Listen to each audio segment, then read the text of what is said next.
Okay. So, do you have kids? Mm-hmm. I do. You do. How many children do you have? I'm just curious. One daughter, 15. Okay, so you're not voting for her best interest, you're voting for your best interest. Right, and then when she turns 18, she'll have a vote, and she can vote based on what's good for her. So I just want to make sure I understand this. So you are voting for your best interest and not her best interest. Right. Okay, so yeah. I care more about your daughter's future than you do. I strongly disagree, no. I don't give a fuck what you strongly disagree about. I'm voting for your daughter's best interest, and you're not. Thank you for admitting it, at least. God damn. That's fucking wild. What a way to start. Okay. That's nuts. God damn. That's unbelievable. I'm not smacking food in your ear.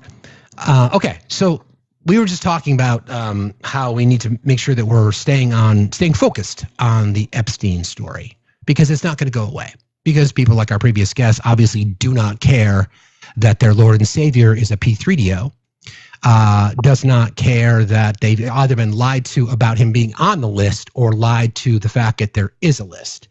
So I have to take you through, most of you don't know or have not heard of the Truth Social post. I need to water up, because this is a long one. Now, remember, the statement came out. Let me read you the statement first. This is the statement from the DOJ last week. As part of our commitment to transparency, the Department of Justice and the Federal Bureau of Investigations have conducted an exhaustive review of investigative holdings relating to Jeffrey Epstein. To ensure that the review was thorough, the FBI conducted digital searches of its databases, hard drives, and network drives, as well as physical searches of squad areas, locked cabinets, desks, closets, and other areas where responsive material may have been stored. These searches uncovered a significant amount of material, including more than 300 gigabytes of data and physical evidence. The files relating to Epstein include a large volume of images of Epstein, images and videos of victims who are either minors or appear to be minors, and over 10,000 downloaded videos and images of illegal child schmex abuse material and other pornography. Teams of agents, analysts, attorneys, and privacy and civil liberties experts comb through the digital and documentary evidence with the aim of providing as much information as possible to the public while simultaneously protecting victims. Much of the material is subject to court-ordered sealing. Only a fraction of this material would have been aired publicly had Epstein gone to trial.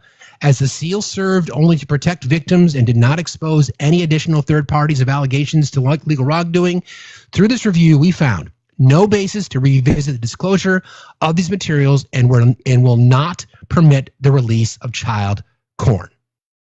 So, no list, according to them, right? No list. Statements made. Okay? Statements made. Now, let's go to Pam Bondi, and let's go to the timeline, because I think this is the point that things get a little interesting. So let's listen to Pam first. The reason I'm doing this, guys, I want to kind of make sure that we're not forgetting all the elements of this story, okay? This was her in that infamous cabinet meeting.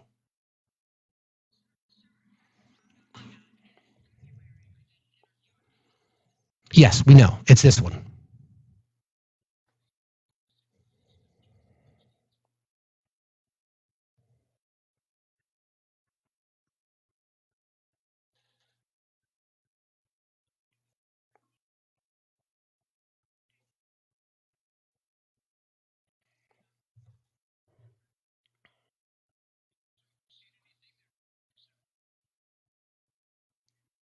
Oh, hold on. You guys couldn't hear that? Hold on a second. Could you not hear that? Sorry about that. Hold on.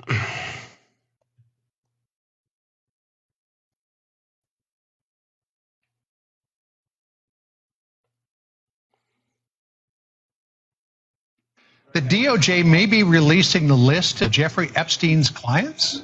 Will that really happen? It's sitting on my desk right now to review. That's been a directive by President Trump. I'm reviewing that. I'm reviewing JFK files, MLK files, That's all in the process of being reviewed because that was done at the directive of the president from all of these agencies. So have you seen anything that you said, oh my gosh? Not yet. I was asked a question about the client list, and my response was, it's sitting on my desk to be reviewed, meaning the file along with the JFK, MLK files as well. That's what I meant by that. Also, to the tens of thousands of video, they turned out to be child porn. Okay, so that's that. So that's the February interview, and then of course she had to double down because it wasn't enough to just lie one time. This was just back in April. Okay, so here again, painting the picture. Make you sick. 200 victims. Wait 1 second. Okay, this is from April. So the sound we just heard was the cabinet meeting where she tried to deflect and defend. Referenced the February interview she did in Fox News, claiming that she had the list on her desk, not just everything, the list. Here you go. Make you sick. 200 victims. 200. Victims of whom? Okay? Victims of whom? Who are they victims of? So we have, well over 250 actually. So we have to make sure that their identity is protected and their personal information. But other than that, I think tomorrow, the personal information of victims. Other than that, I think tomorrow, Jesse, breaking news right now, you're going to see some Epstein information being released by my office. What you're going to see, hopefully tomorrow, is a lot of flight logs, a lot of names, a lot of information. But it's pretty sick what that man did, along with his co-defendant. Okay. Again, 250 or so victims. And just as a reminder, there is a person in this case that has not gotten talked about a lot, but probably should. And their name is Ghislaine Maxwell. So let's remember, I've pulled up the information from her case, right? So let's just run through that quickly, shall we? Where is it?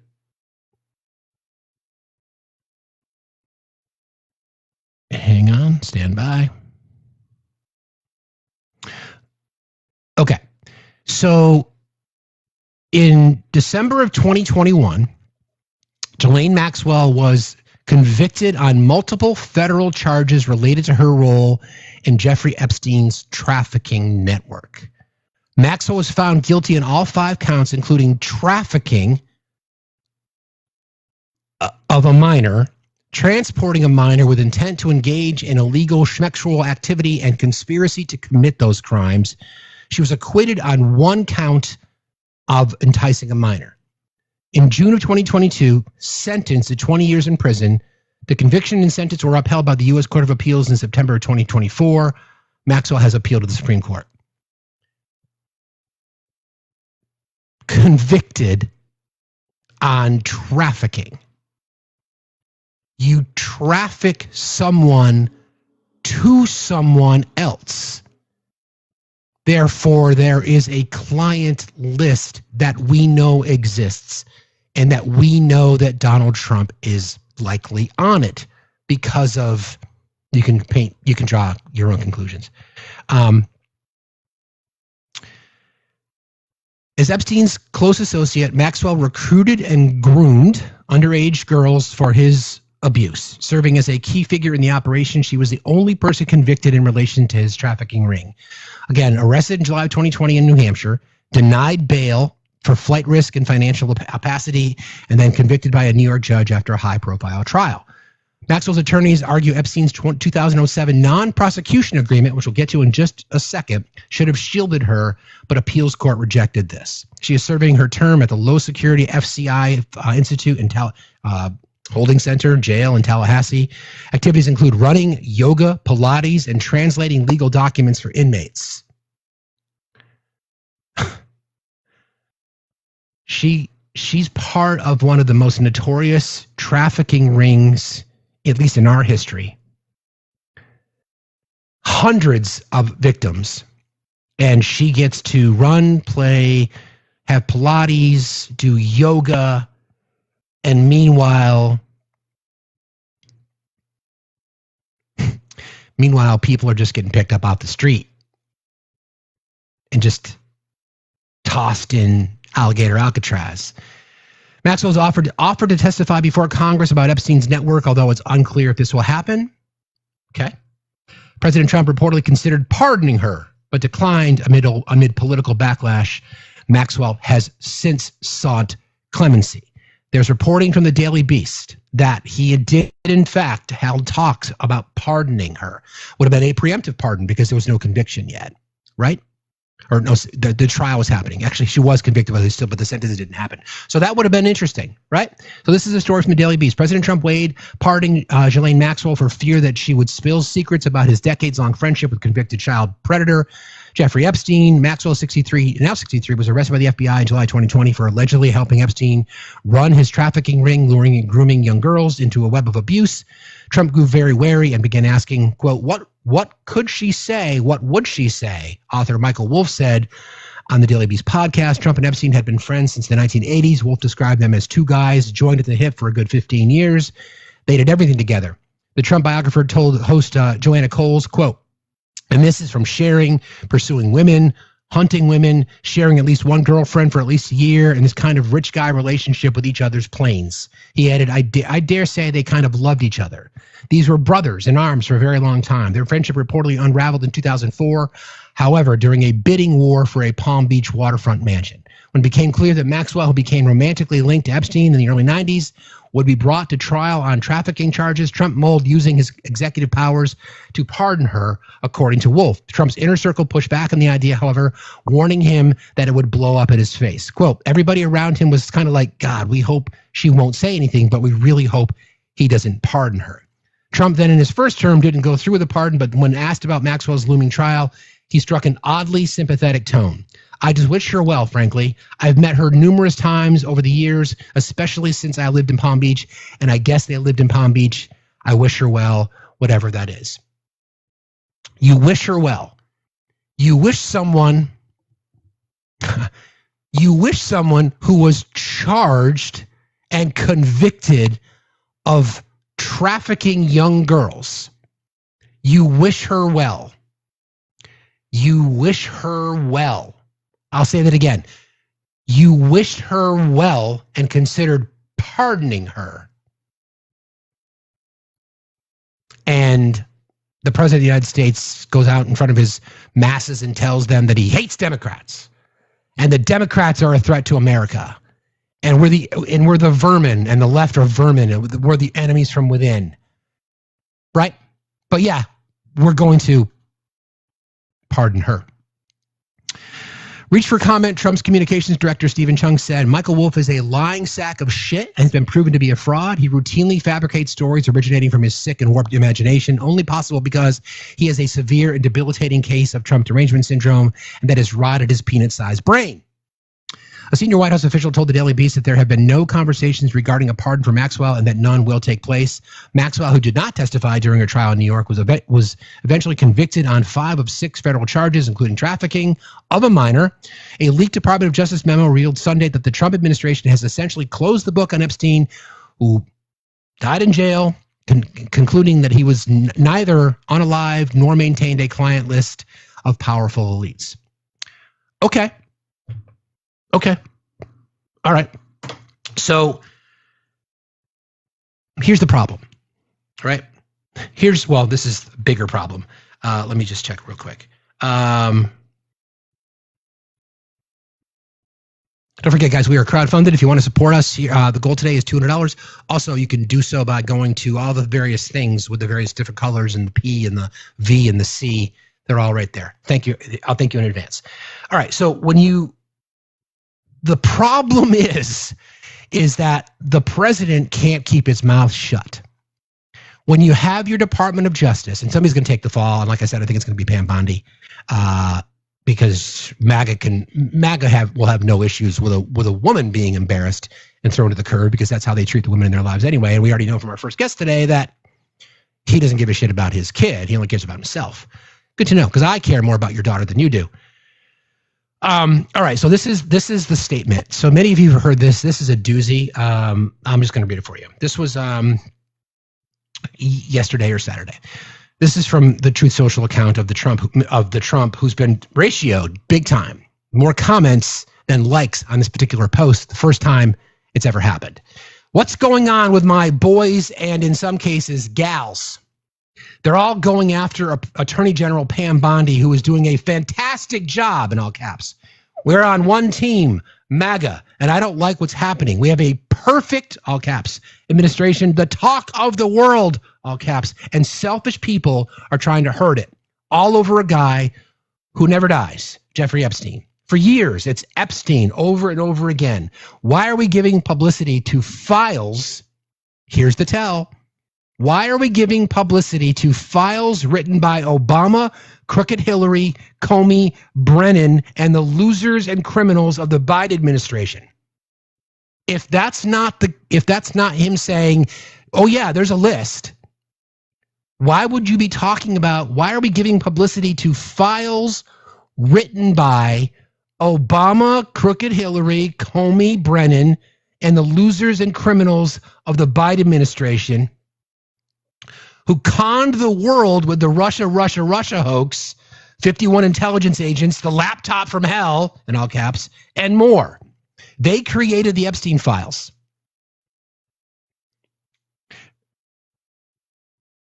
They created the Epstein files. Department of Justice last week said there are none. There is no list. They created the Epstein files just like they created the fake Hillary Clinton, Christopher Steele's dossier that they used on me, and now my so-called friends are playing right into their hands. Why didn't these radical left lunatics release the Epstein files? If there was anything in there that could have hurt the MAGA movement, why didn't they use it? They haven't given up on the JFK or the Martin Luther King Jr. files, no matter how much success we've had securing the border, deporting criminals, fixing the economy, energy dominance, a safer world where Iran will not have a nuclear weapon. It's never enough for some people. We are about to achieve more in 6 months than any other administration has ever achieved in over 100 years, and we have so much more to do. We are saving our country and making America great again, which will continue to be the complete priority. The left is imploding. Cash Patel and the FBI must be focused on investigating voter fraud, political corruption, Act Blue, the rigged and stolen election of 2020, and arresting thugs and criminals instead of spending month after month looking at nothing but the same old radical left-inspired documents on Jeffrey Epstein. One sentence. Whew. Let Pam Bondi do her job. She's great. The 2020 election was rigged and stolen, and they tried to do the same thing in 2024. That's what she is looking into as AG and much more. 1 year ago, our country was DEAD, and now it's the hottest country anywhere in the world. Let's keep it that way and not waste time and energy on Jeffrey Epstein, somebody that nobody cares about. Thank you for your attention to this matter. What the fuck is that? I would like somebody to attempt to explain that to me. The question is, why haven't... Who was in possession of these documents the first time? It was the Trump administration. Okay? It was the Trump administration. Why would they not? Why would they not just release them then? You can blame the Biden administration, but there is no list, according to the DOJ. But there is a list, according to Donald Trump. But there is no list, according to the FBI. But there is a list, according to Donald Trump. So which is it? See, this is my point, MAGA. You guys are stuck because you're stuck because it's actually maybe one of three things. First, your guy's on the list. We all know that. Allegedly. We all know that. Second, he's making up stories that it was fabricated by the Biden, Hillary, the whole circle, when this shit happened prior to Biden even taking office. It happened under your administration. Why would you consider pardoning Ghislaine Maxwell, who was a convicted trafficker of children? Or it was one big fucking lie that you again told your base to get elected, and now they're calling you on it. So which is it? Which is it? If Trump was on the list, it would have been released by the Democrats in 2 minutes. If Trump wasn't on the list, cyanide, he would have done what he promised people like you and then would have released the list. Because that's what he told you. That's what he told you. And look, here's the funny thing. Cyanide, if on a 630 people, here's the thing. Just putting you and I don't care who's on the list. I could care less. I don't care what your political affiliation is, your ideology. I could care less. If there's a list, which we know there is, and there's anybody on it who either is a leftist or progressive, whatever, and they're on the list and they're in the black book, then throw their fucking asses in jail. Do you see how easy that is? Could lock them all up, throw them under the fucking jail. Now, cyanide, can you say the same? Can you say, if Donald Trump is on that list, then impeach him, convict him, and throw him in jail? It's not that hard. Do you see how easy that is? You see how easy it is? Yeah, of course, give him a trial, due process. Absolutely. It's not that hard. Why is it so difficult for you? I don't get it. So here's the thing. We've got these people in these circles now, these people. I want to remind you, this is fair enough. Thank you, TJ. It's not that hard, right? Can you say the same thing, TJ? Can you say if there is a list, which we know there is, and Trump's name is on it, shouldn't he then be tried, impeached, first of all, impeached for that kind of stuff, impeached, removed from office, then tried in the court of non-public opinion, because we already know, and then he won't resign, TJ. He won't. And then throw his ass in fucking jail if found guilty? Absolutely. Why is that so hard? I don't understand why that is so difficult for people to understand. Just as a reminder, this is what he said in an interview before any of this shit came out. If you were president, would you declassify, you can answer yes or no to these. Yeah. Would you declassify the 9/11 files? Yeah. Would you declassify JFK files? Yeah. I did a lot of it. Would you declassify the Epstein files? Yeah, I would. All right. I guess I would. I think that less so because, you don't know it. You don't want to affect people's lives if it's phony stuff in there, because there's a lot of phony stuff with that whole world.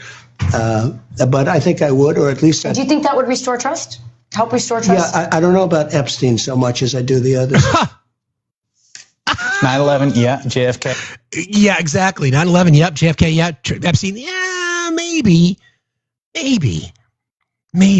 And now it's been infiltrating into the safest spaces there is. A lot of right-wing podcasters, Benny Johnson in particular. So he had Cash on his show not too long ago, and they were having a chit chat. So this is Cash Patel on with Benny. Benny, don't forget, got money from Russia so he could spew and send out Russian propaganda and misinformation. Should have, and now it's gone. What? Rex, there's no list because the Department of Justice told you was. So how could the Biden administration have it? So you see what I mean? So you're stuck now, Rex. So what is it then? Is there a list? So why is Pam Bondi and the Attorney General under the direction of Donald Trump? Because don't forget, technically she works for us, but in the Trump administration, she answers to him, right? Because nothing gets done in their administration without him knowing about it. We know that because he told us that last week. Nothing gets done in his administration unless he knows about it or unless he directs it, right? So if that's the case, then does she go rogue? Because there's no list. I mean, seriously, there's no list. There's a bit of a problem. What's the problem then, TJ? Explain. There's a list. The Jeff kept records. Exactly. It's what a real leader does. Okay. Anyway, this was Cash Patel on with Benny last week or last year. Why is the FBI protecting the greatest pederast, the largest scale pederast in human history? Yeah, why? Because of who's on that list. I guess I should have known. Okay, because of who's on the list, right? So that now they're not in double standard. No double standard. Throw them all in jail. What? come on, TJ, you're giving the mods hope. And again, I don't like it if you're not going to be consistent, because then you can't be part of the throuple. Anyway, that was Benny and Kash Patel saying, why are you protecting the greatest pederast, as he called him? Well, this is now interesting when you have the mind of MAGA spinning. So Benny Johnson is referring to what I just read you, that dribble. And now listen to him, what he has to say. So listen up. This is what he had to say. Okay. So President Trump has acknowledged that the Epstein files exist here. Exactly. In what I just read you, acknowledging that it exists. President Trump has acknowledged that the files were written and that there is something there. He says that they were written, however, by his enemies and therefore will not be released. Of course. Whoa, what? That's new in this entire zeitgeist. This is something that is wildly interesting. And then he goes all in on supporting Kash Patel and Pam Bondi. No mention of Dan Bongino, where all of this, again, sort of transpired. Okay, here it is again. I want you to listen. There's a couple things that I want you to listen for. One, he's acknowledging what I just read to you. Okay? He's acknowledging what I literally just read to you, the specifics about that fucking run-on sentence about how my enemies wrote it. Here you go. Okay. So President Trump has acknowledged that the Epstein files exist here. President Trump has acknowledged that the files were written and that there is something there. He says that they were written, however, by his enemies and therefore will not be released. Whoa, what?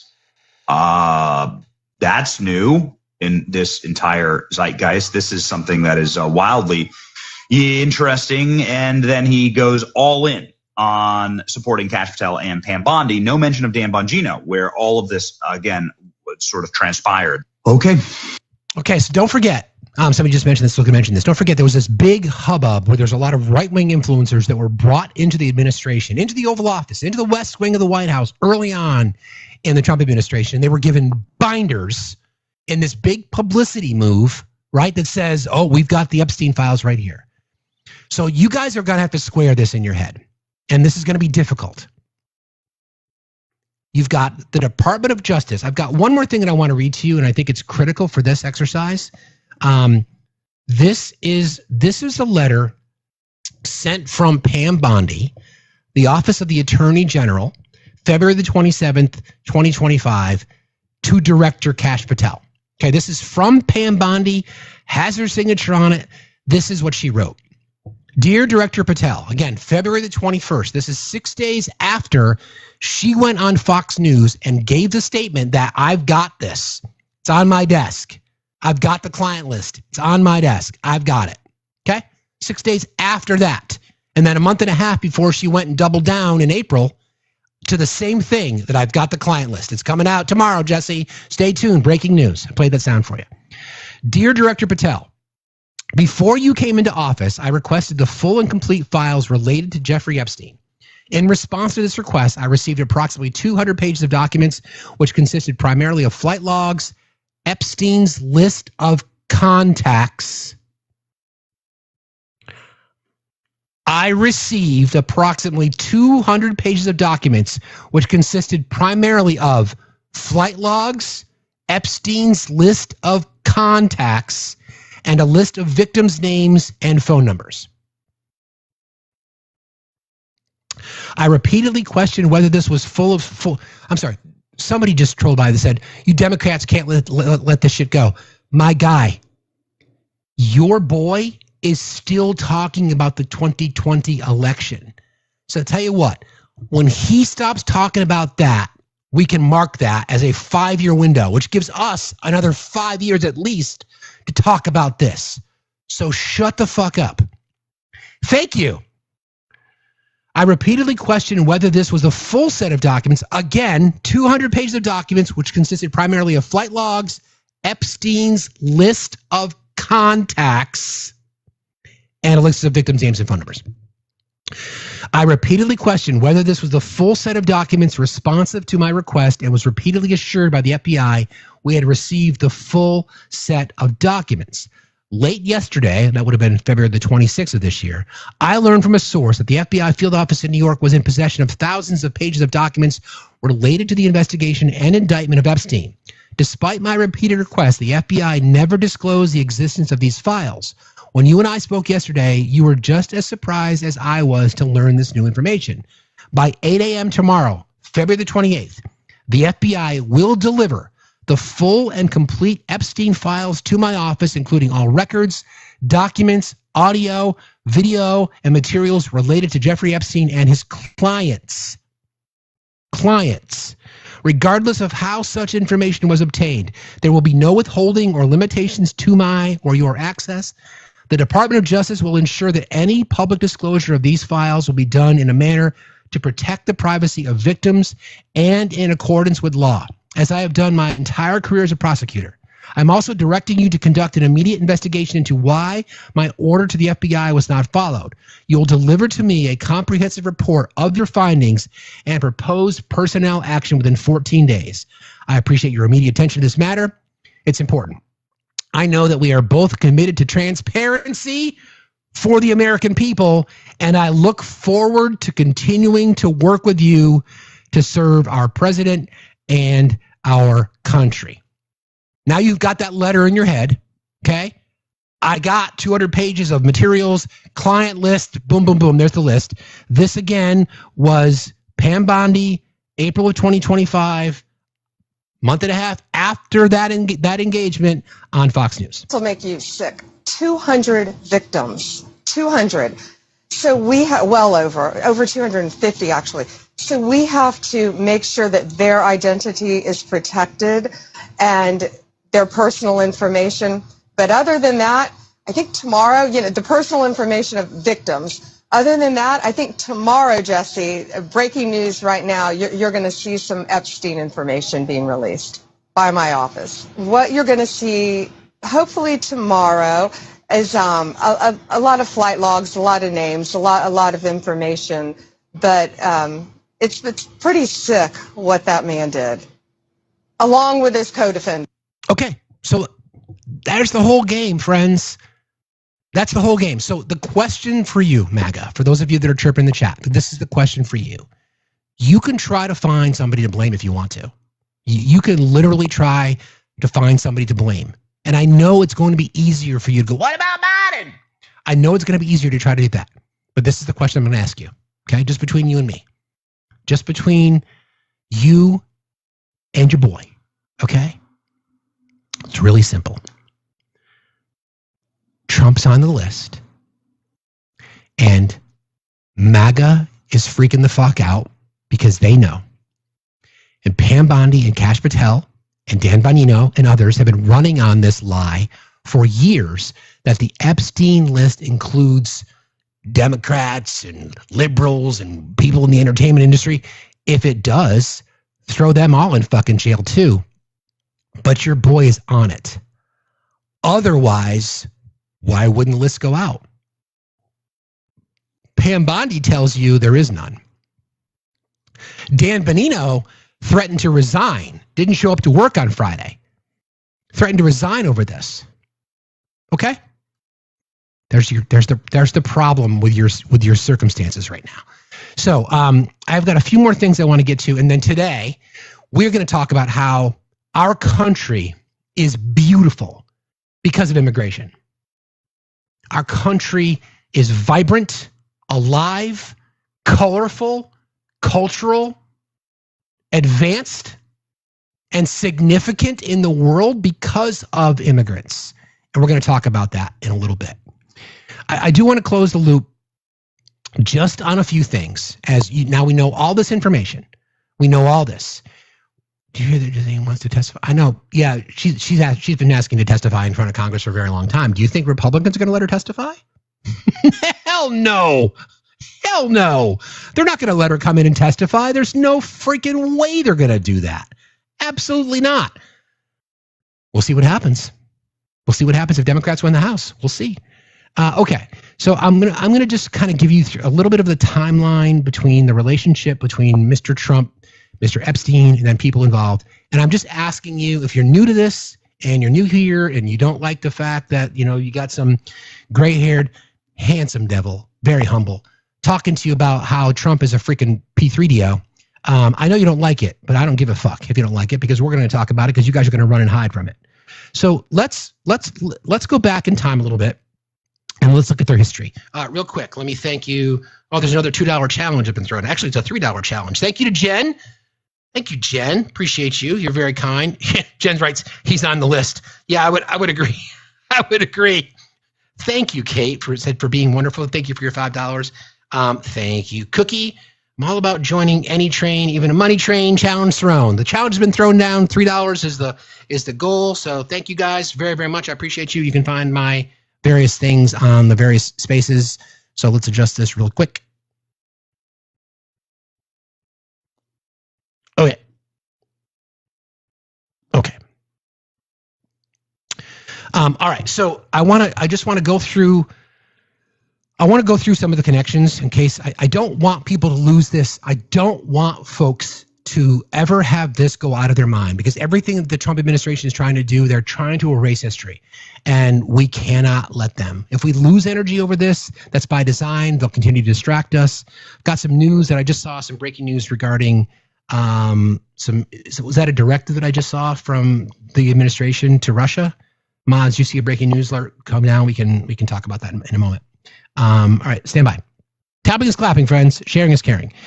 Okay, this is the history, all right? In 2002, Trump told New York Magazine, I've known Jeff for 15 years. Terrific guy. He likes beautiful women. Many of them are on the younger side. They appeared at Mar-a-Lago parties throughout the early 90s. Flight logs confirmed Trump flew in Epstein's jet. In 2019, Trump claimed he hadn't spoken to Epstein in about 15 years and said Epstein was no longer a fan. He also allegedly banned Epstein from the Mar-a-Lago Club in 2007 over inappropriate conduct. In 2019, following Epstein's passing, Trump retweeted a video alleging that the Clintons were involved in Epstein's passing, including hashtag Clinton body count. Days after Epstein's death, Trump demanded a full investigation into the circumstances. In July at meeting, again, Trump angrily said, are people still talking about this creep? It just seems like a desecration when asked about Epstein's case. Unbelievable reaction. He expressed disbelief and ongoing interest in Epstein's case, saying, are you still talking about Epstein? After the DOJ and the FBI concluded there was no client list, Trump administration through Bondi and the DOJ and the FBI confirmed no proof of a client list and ruled he passed away by suicide, contradicting earlier conspiracy narratives. I don't want to say this. You can't have Pam Bondi requesting additional documents confirming the existence of a client list in a letter to the FBI. You can't have that. You can't have that over here. You can't have the president going off on Truth Social saying that it was written by the Obamas and the Clintons and James Comey and all the people that they're now investigating. You can't have that. You can't have Pam Bondi then come out and say there is no client list. You guys are going to have to figure out a way to square this, because this is wild. By the way, Pam Bondi was the Attorney General in Florida from 2011 to 2019. She was part of getting that fantastic deal that Epstein got. She also nixed Trump's the case against him, the Trump University, the fraud case. And she got a $250,000 donation to her campaign. Now she's the AG. So what is it? Like, which direction are you guys going to take this thing? Got a little bit more sound. This is Bill O'Reilly. I don't normally platform somebody like Bill O'Reilly, but he has an interesting take on this. He's on with Chris Cuomo, and you guys can make up your own mind as to what he said here. Talked to President Trump man to man, eye to eye on St. Patrick's Day about this and the Kennedy files and the King files. It was all one conversation. And he said, and I agree, there are a lot of names associated with Epstein that had nothing to do with Epstein's conduct. They maybe had lunch with him or maybe had some correspondence for one thing or another. If that name gets out, those people are destroyed, because there's not going to be any context. Media doesn't care about context. So you can't do that. You can't destroy human beings by putting out the files, whatever. So Bill O'Reilly.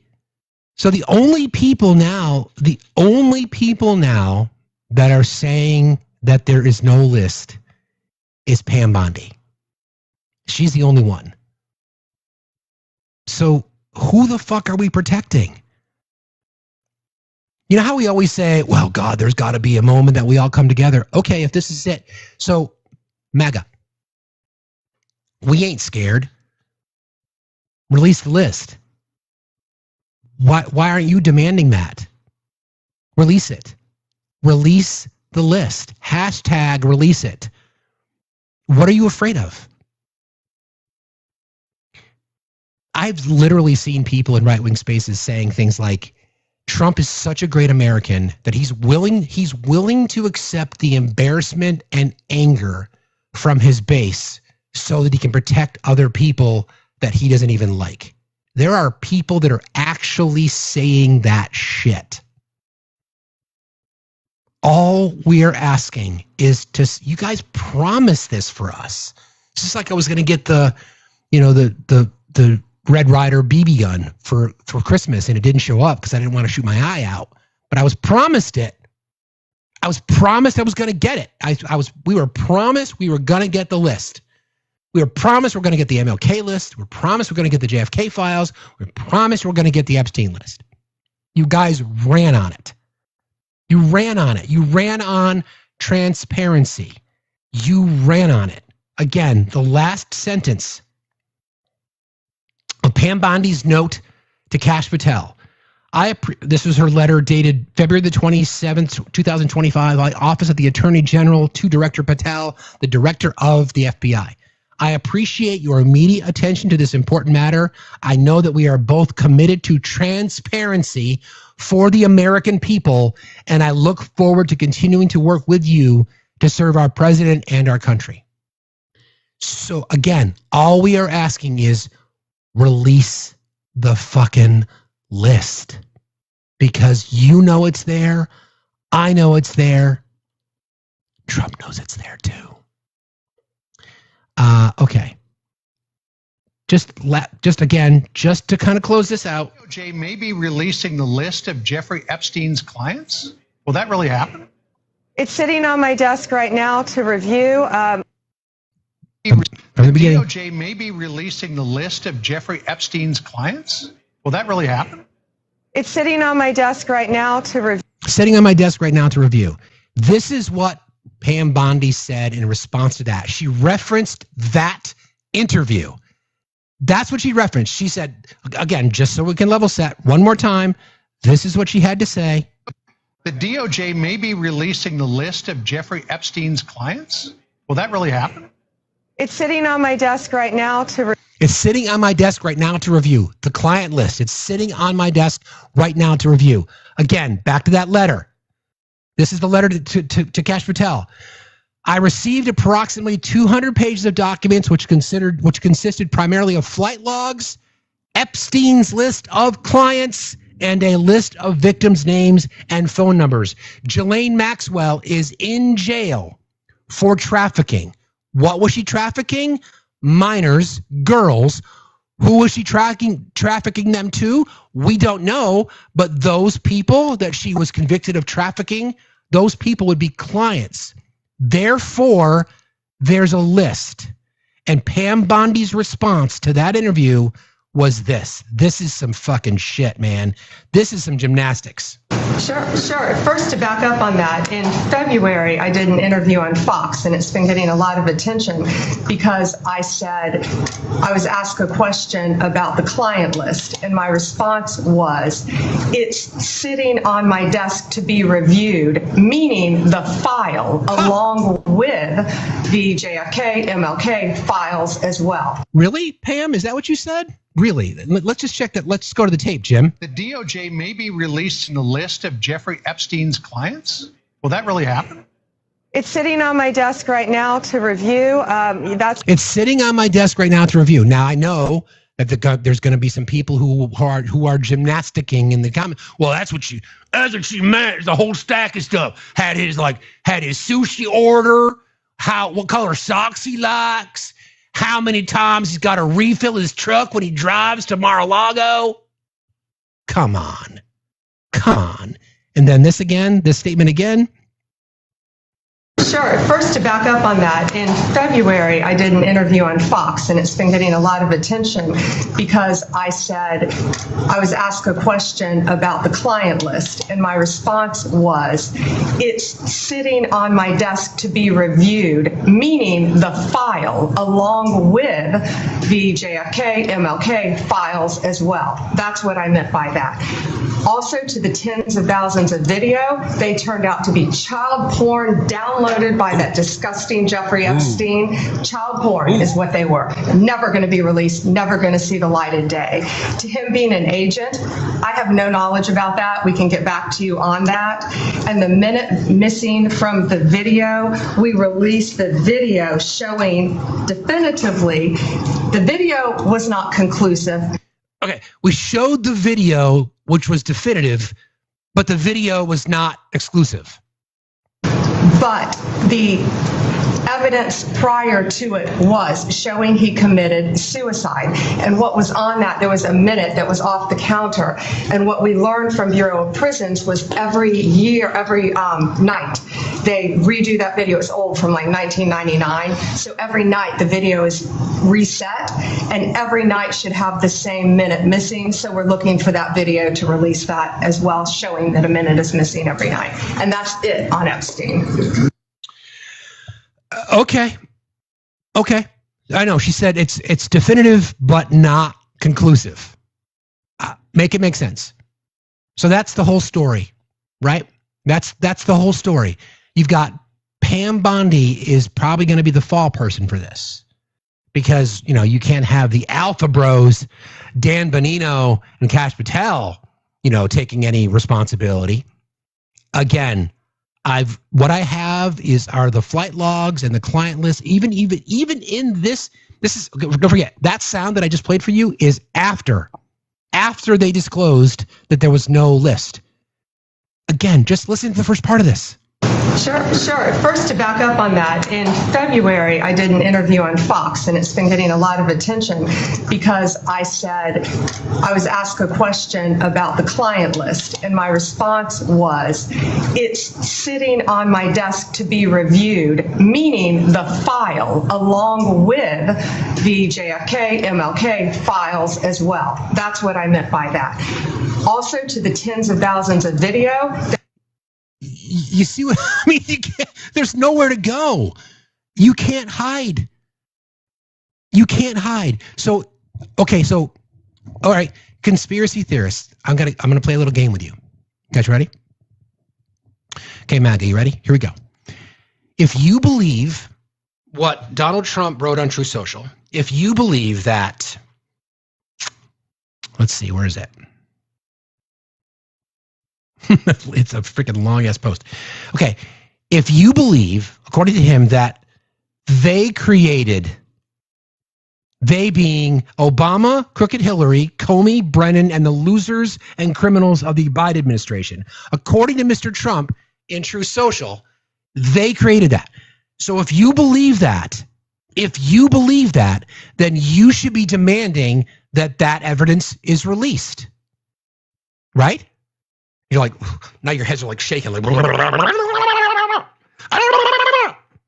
wait, do I have a sound for that? Do I have something I can play? Cannot compute. People telling us list created by radical leftists. Pam Bondi telling us list does not exist. Trump telling us list does, but doesn't exist. Do not what to do. Do not know what to do. Do not know what to do. Like, it's kind of what it feels like. That I can kick the plug out of the fucking wall. But like, where are you going to go with this? What do you do now? What do you do? Like, what do you do right now? You're stuck. You should be demanding that the list be released.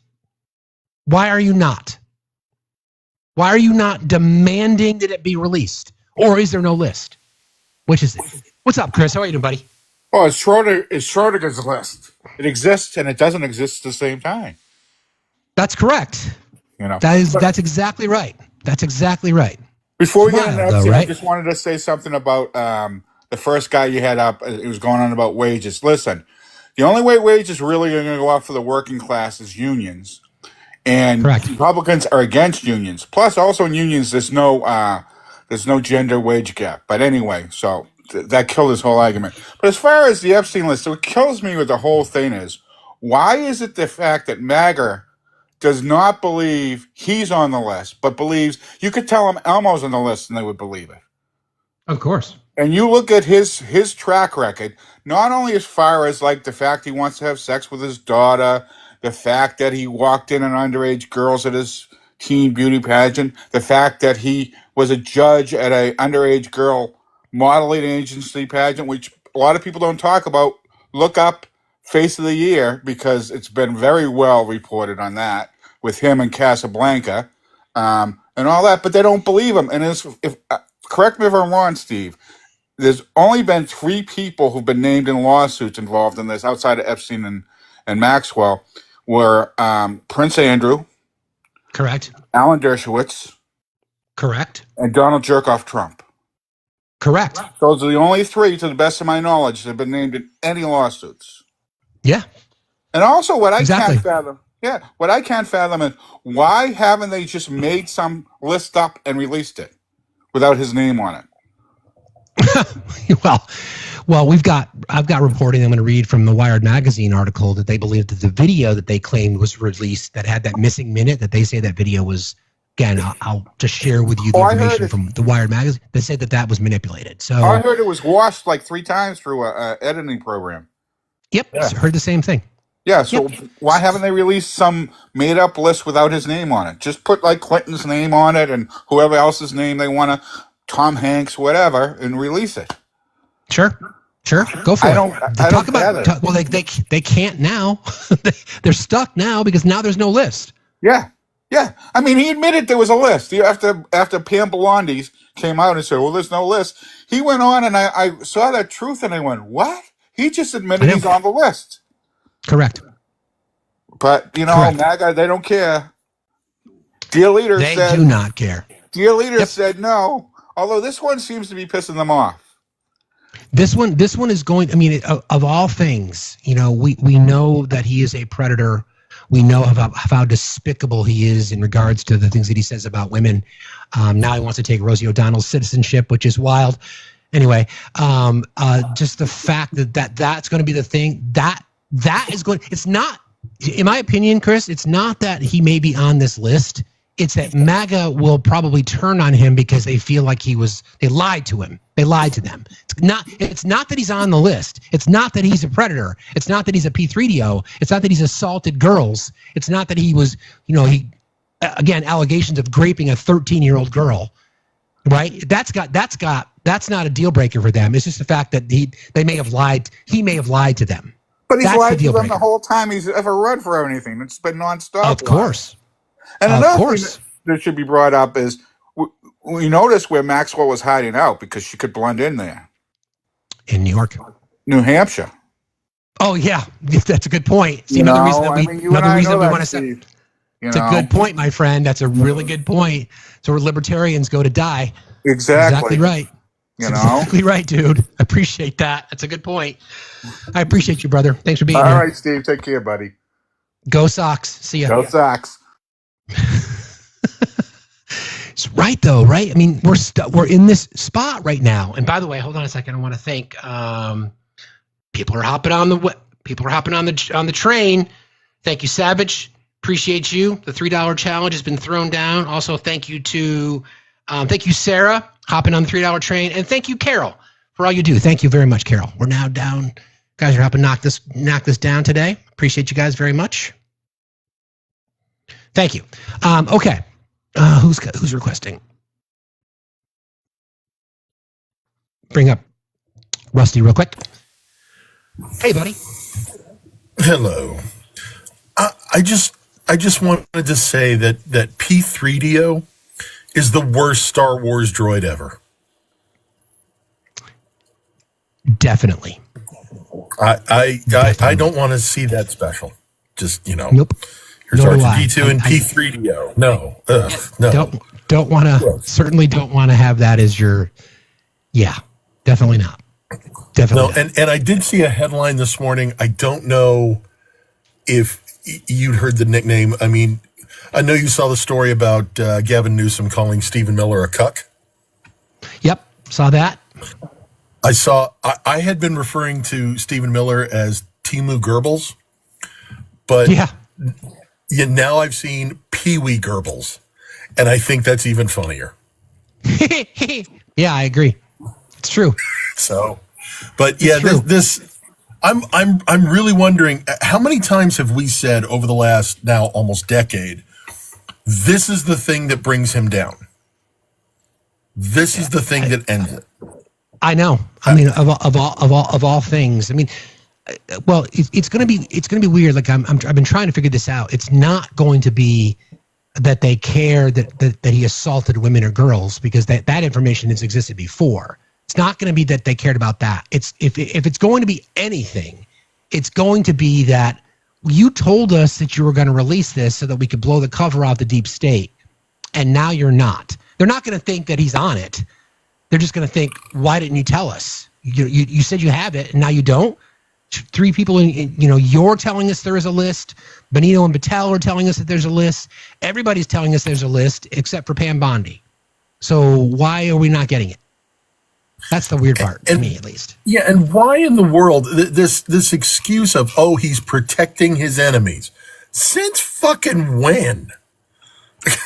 I mean, if you want to prove how awful we are on the left, how terrible these evil communist Democrats are, you release the list and Correct. you prove that they were behind it. And let's assume for argument's sake, and I know you agree with me, that he's 100% correct, that Obama and the Clintons are all behind this.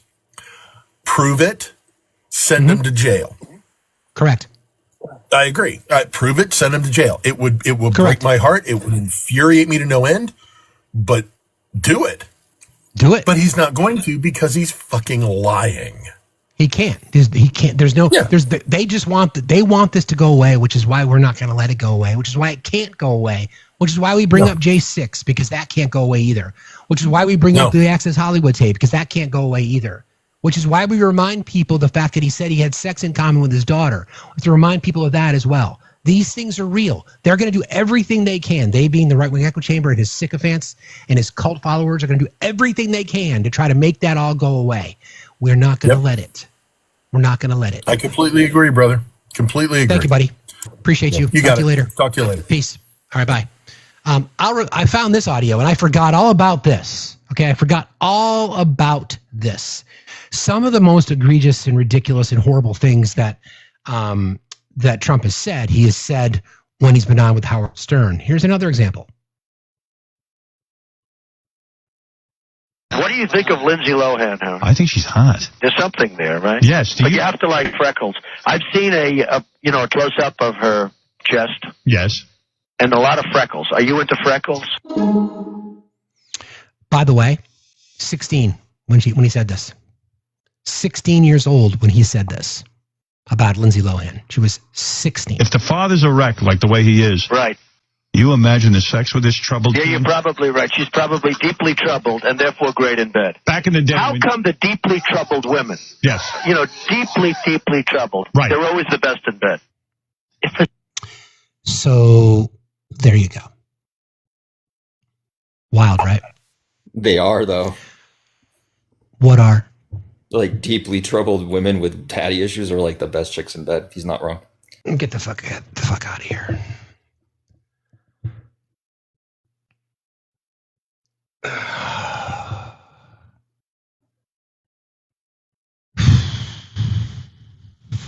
We're not going to let them forget about. We're not going to let people forget about E. Jean Carroll. We don't forget. We got to know Amber, her niece. We're not going to let people forget about that. We're not going to let people forget the name Katie Johnson and all the other women that have been insulted. Good morning, young Sadie. How are you today? Yeah, I'm good. Coming from a girl with daddy issues, That's fucking repulsive. I don't ever want to hear that out of a man's mouth again. That's sick. That's some 2020 fucking emo TikTok shit. But anyways, sorry, that made me shake. That is so gross. I agree. As a girl who is going through her own case right now with her assaulter, I think it's absolutely disgusting that MAGA, I know they believe everything that happened. They just don't care. And this morning I was defending said 13-year-old and Eugene Carroll, and apparently I'm a rapist, and they saw me do it because of it. So, MAGA doesn't give a shit. They're grasping at straws. It's true. Yeah. Anything they can, they'll find somebody else to blame because it can't be him, because if it's him, then they're just as bad, which we've known for years. But it's absolutely sickening. But that's basically all I had to say. Just as a victim and survivor, it was really hurtful. I know that I shouldn't think about it, but I would never, ever do that. That is so sick. And so to just call someone that you don't even know out for something that has never been said ever is crazy. I would agree. I appreciate you being here today. Thanks for coming up and joining us. Yeah, thank you for talking to me. Bye. You got it. Bye-bye. That's right. So can you just imagine like being, just so unbelievably, lack of character or any, he's probably the gentleman who was up here a little while ago, blah, blah, probably claims to be a Christian too, I bet, right? Yeah. Probably claims to be that. Probably claims to care about, the fetus, but could give a fuck about the mother, could give a fuck about the child if once it's born, because you would certainly vote against universal pre-K, or you're probably celebrating the fact that immigrants are getting thrown into alligator Alcatraz and racially profiled by the ICE director. And we're going to get into that in just a moment. Racially profiled, right? Yeah. That's not a good flex. I wouldn't brag about that. I wanted to play this sound for you as before we get into our celebration of how immigrants make, immigrants get the job done, and how our country would not be our country without immigrants. We're also we're gonna discuss chattel slavery as well, because we'll get into it. Got a lot to cover. This was from I think this was from CPAC or Steve Bannon's, the TP, Turning Point USA conference, Charlie Kirk's Turning Point USA conference. You're going to hear Steve Bannon, and you're going to hear a young man, as we discuss in this space oftentimes about how the danger of the red pill is out there, and about how young men, although it is all men until it's no men, about how young men are being red pilled. And what I want to ask is, where are this kid's parents? I'm 13. And why do you... Hold on. This kid is 13, okay? This kid is 13 years old, all right? 13. Just listen. Well, I'm 13. And why do you think the Epstein files should be released? I don't think it's really about Epstein. I think it's about the deep state and just everything surrounding Epstein. He's like just the tip of the iceberg. Why do you think they haven't released them? I think it's mostly the deep state getting in the way. Hang over a second. Are you simply repeating what you hear your mom and dad talking around the table, or is this coming from your own reading and your own thinking and your friends talking? This is coming from you, Charlie Kirk, basically everyone here. Who are you most excited to see at SAS? Charlie Kirk. All right. Sorry. That's the second best answer.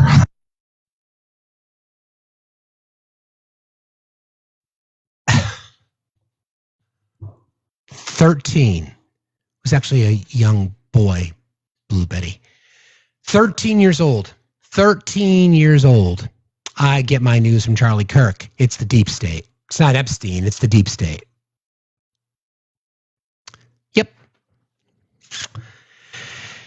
Yep.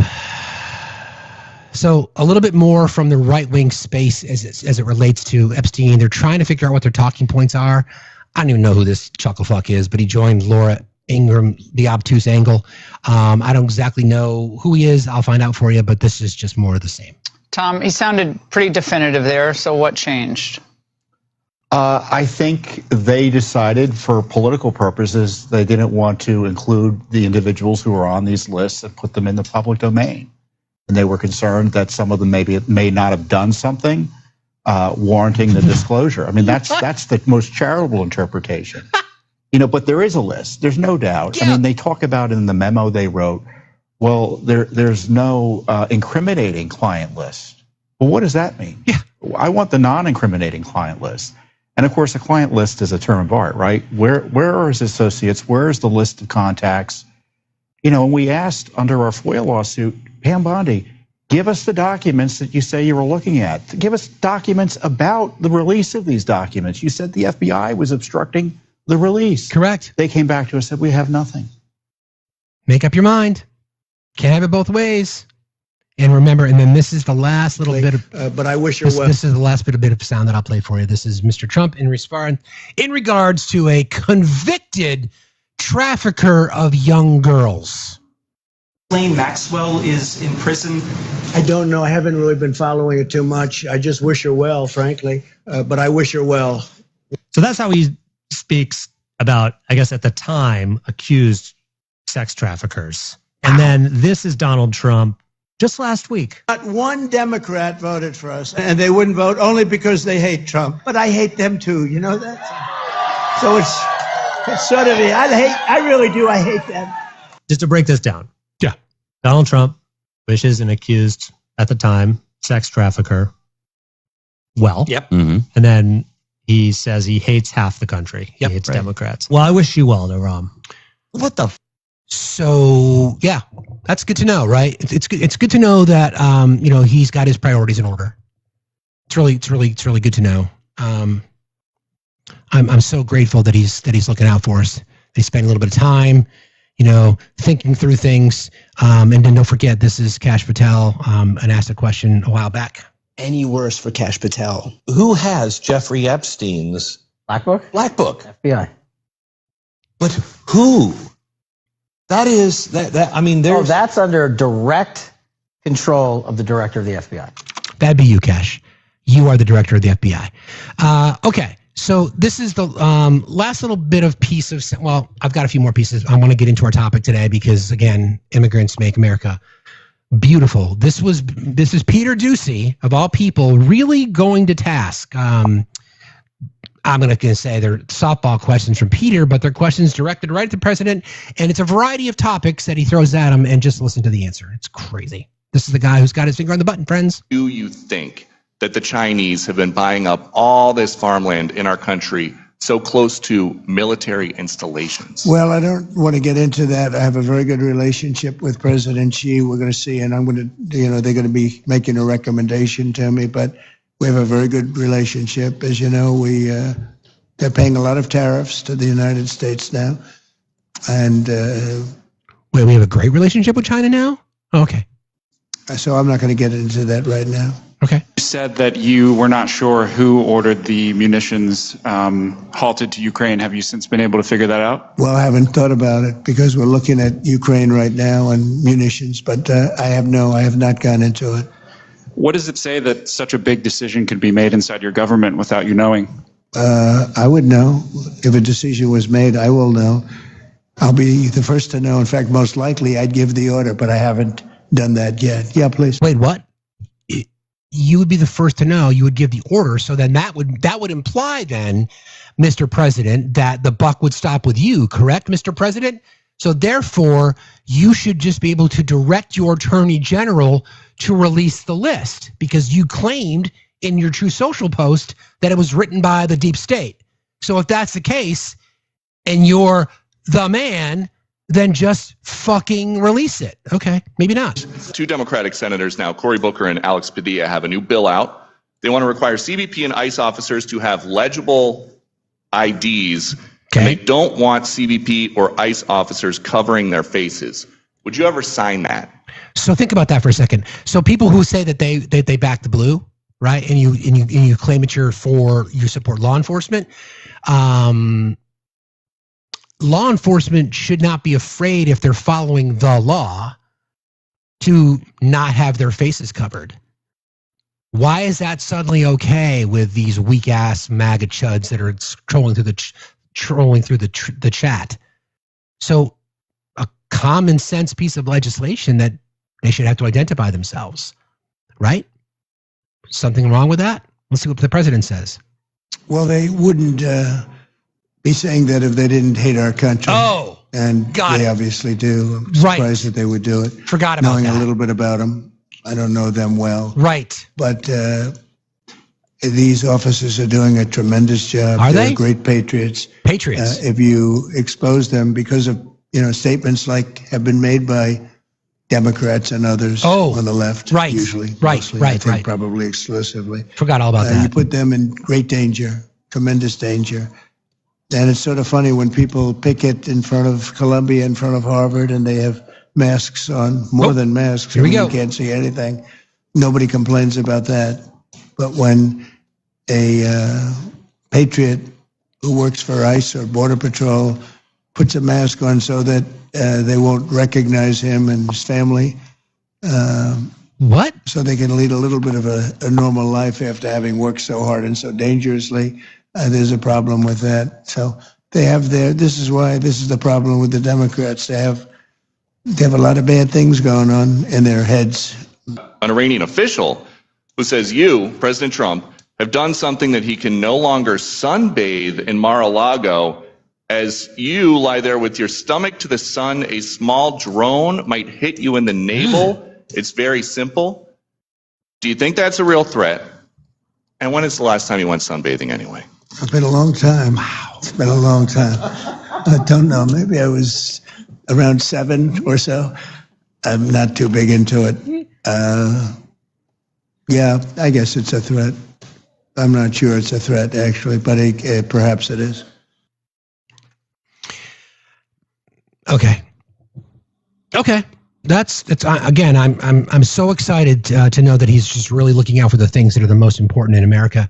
I want to play this because I just found this story, right? So this again, we're talking about China. We're talking about apparently from that last sound you heard that Mr. President is now we're friends with China. I guess China. Now we're friends with China. So this is because MAGA won't read or breathe while chewing gum.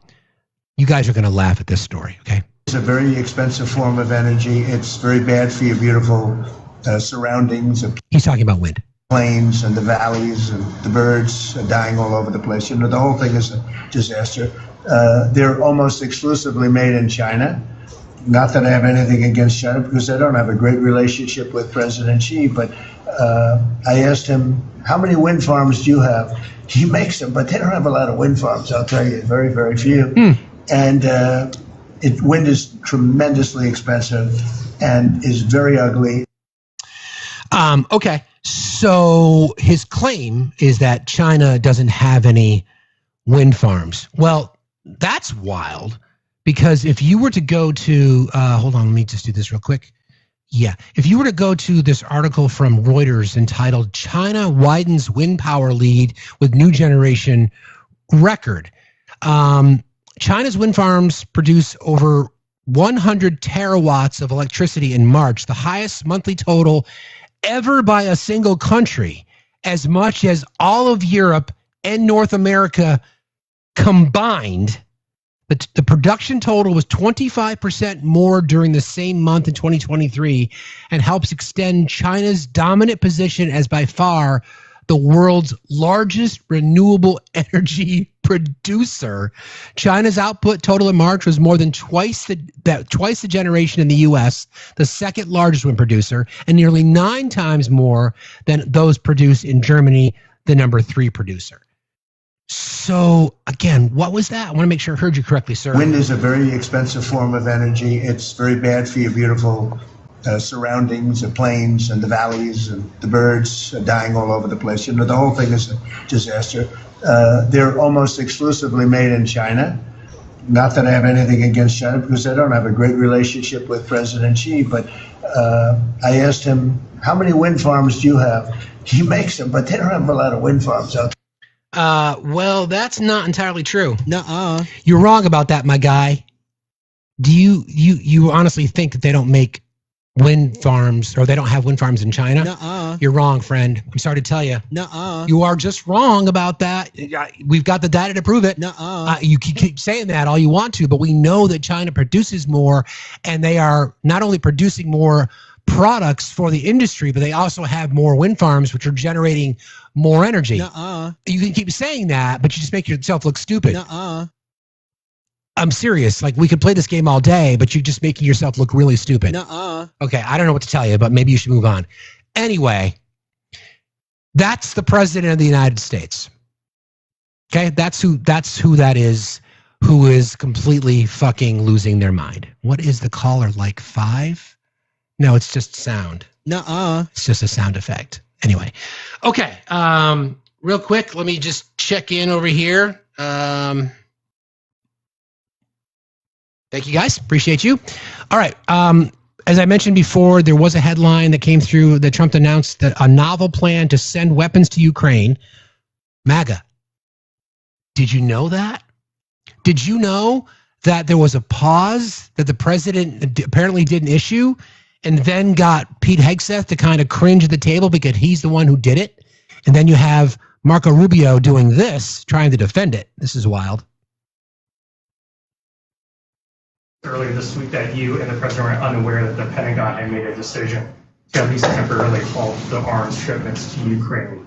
Were you, what's your take on that decision by the Pentagon, and what is your general take? Well, I think that decision's been, that decision unfortunately was mischaracterized. Was it? It was a pause pending review on a pause pending review by whom? A handful of specific type munitions. And that, frankly, is something that is logical that you would do, especially after something logical. So, are you guys starting to pick up on patterns? You guys are the smartest chat on TikTok. I know that, but in general, there's patterns that you can pick up because words matter. So when you say something like, "Well, logic would tell you," then what he's implying there is that I'm going to tell you that this is logical and you should believe it. You can trust me because I'm a senator, and and I'm the Secretary of State, and I've got credibility. So logic would tell you that this is just a normal pause. Nuh-uh. An extended engagement that we saw both in defense of Israel and in defense of our own bases. And so it was a very limited review of certain types of munitions to ensure that we had sufficient stockpiles. And it's typical when you do these reviews that there's a short-term pause, because if, in fact, the review comes back that you have a shortage, you can't pull it back once it's been sent. But generally speaking, aid to Ukraine. So there you go. So now apparently they're starting up aid again. Again, another promise made. No more money being sent overseas. No more. Although the right was able to convince you guys, you smooth brain mouth breathers, that big trucks were, cargo planes, C-130s were dropping pallets of cash. It's not how it's worked. That's never how it's worked. But are you okay with it now? Are you okay with it now? So the headline is, Trump announces novel plan to send weapons to Ukraine and gives Russia a new deadline to make peace. Today, Trump laid out a pair of steps intended to pressure Russia to end its war in Ukraine because, again, he promised that it would be ended within 24 hours of him winning the presidency, never mind taking office. But apparently, I don't know, I guess that was a stretch, just like there's no client list, including funneling new weapons to Kiev and threatening economic punishment in Moscow if peace isn't reached in 50 days as he grows increasingly disenchanted with his Russian counterpart. I could just call up Vlad and say, Vlad, end the war. Taken together, the moves amount to a markedly new approach to the conflict, which Trump has worked to distance himself from since taking office in January. Geez, I wonder why. Even as he delivered the announcement from the Oval Office, the president argued he wasn't to blame for the prolonged war. It's not me. Mr. President, didn't you promise that you were going to, I remember, sir, it's Facts from the Facts News Network. Question for you. You promised your voters that if you got elected, that before you even took office, within 24 hours, you would end the war in Ukraine. But yet it's still going on, sir. Can you explain that? Well, here's the thing. You see, my voters are stupid and they won't believe anything. They'll believe anything that I say. So I could tell them that grass is now orange and that if you have green grass, it's fake news. It's not really the question I asked, sir. I asked you that you made this promise, and now it seems like another promise that you broke it. I don't break my promises. I promise everybody to make America great. You're fake news. Get the fuck out of here. That seems like how it goes, right? Taken together, the moves amount to a markedly new approach. Still, he appeared entirely fed up with Russian President Putin, and he acknowledged the American weaponry, however it's delivered, would be necessary if Kyiv is to stave off a full-bore invasion. Quote, I felt we had a deal about 4 times, Trump said, referring to a prospective peace agreement with Russia, but yet it just keeps going on and on and on. You know why, Don? Can I call you Don? Booby? Do you know why it keeps going on? Because Putin wants Ukraine. He wants to win the war. He doesn't want peace. And because he doesn't give a flying fuck what you say, because you're weak as shit. You're weak as shit. You don't care about that, though, do you? You don't care about that. I just invited you up, Joe Mama. You might need a little attention because I noticed you've got all caps. Why did you write in all caps? Did you need some attention? No, just to get your liberal asses attention. To get my attention. So, hi, happy Monday. How are you today? Doing good. At work. So, what's up? So, well, I'm just curious that what did the Democrats ever do to stop the war? Didn't what you guys complain about for years was about sending weapons to Ukraine? What did they do once Biden's war in Ukraine and Russia? What did they do to stop it? So I just answered your question. Hold on. Take a deep breath, Joe. Go ahead. Joe, take a deep breath. Quit acting like a little prick, you dumb fuck, and talk. Don't act like you're better than me. Do not do that. You're not. No, I am, though. No, I am. Your morality is nothing. My morality? You have no morality. I don't have morality. You're the one who voted for a rapist, my guy. You mean I didn't vote for Biden? He divorced no, you voted for Trump. He divorced his wife. You voted for Trump. You voted for Trump. He divorced his wife so he can marry his 16-year-old babysitter. That is not true. That's a lie. TikTok. I do not speak for this gentleman. So I'm going to give you one chance to get this right. One chance. Okay. Is Donald Trump on the Epstein list? No, because if he was, when Biden was in office, that shit would have been plastered all over the world. There you go.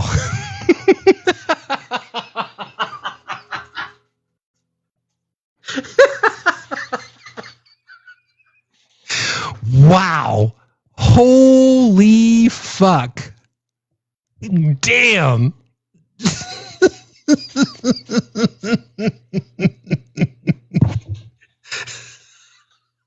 My God.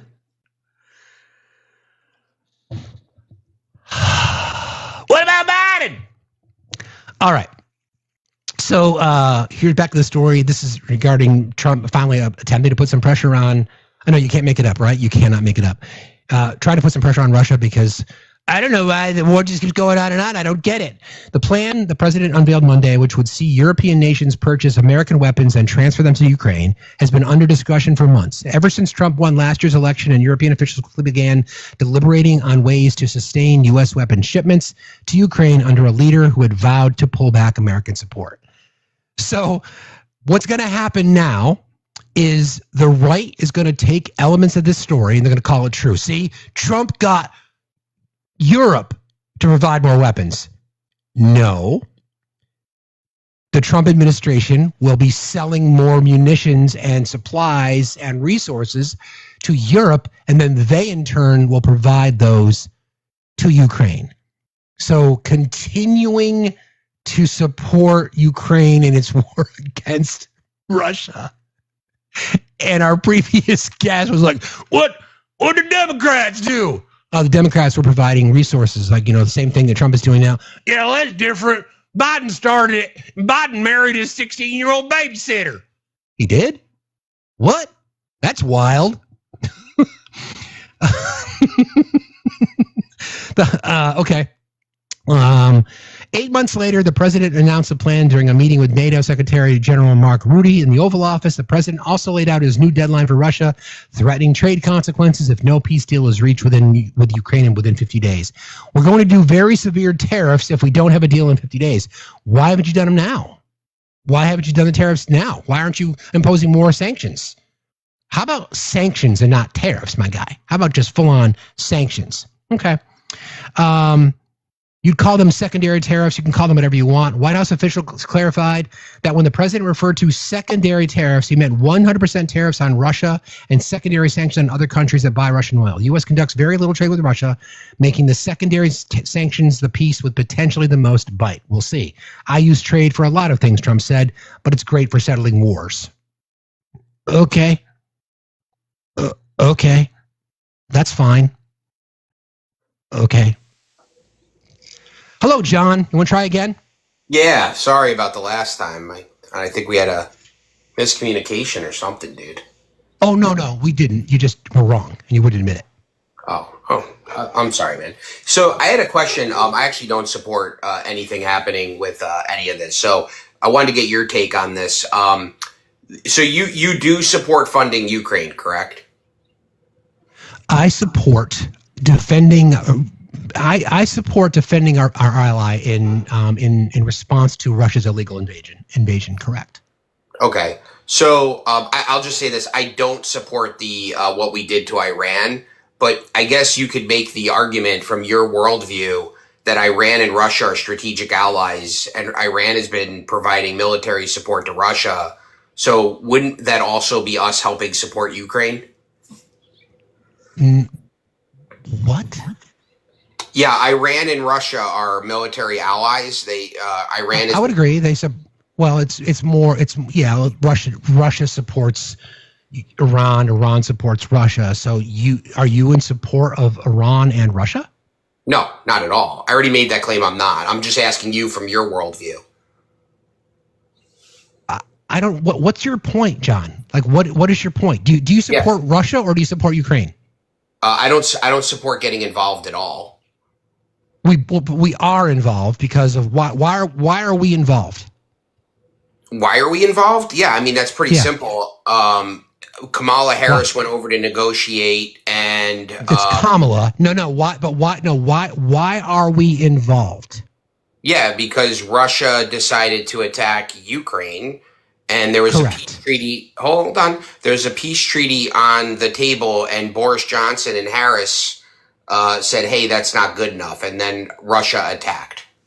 Okay, you can provide that source for that, please, because that's not what happened at all. I'll DM it to you. That's fine. Okay, so how many days after Kamala Harris made that statement, how many days after did Russia invade Ukraine? Oh, it was a couple days after. It was a short period. I don't remember the exact time frame. Right. So basically, So think about that for a second, John. So think about that for a second. Just try a little bit of logic, okay?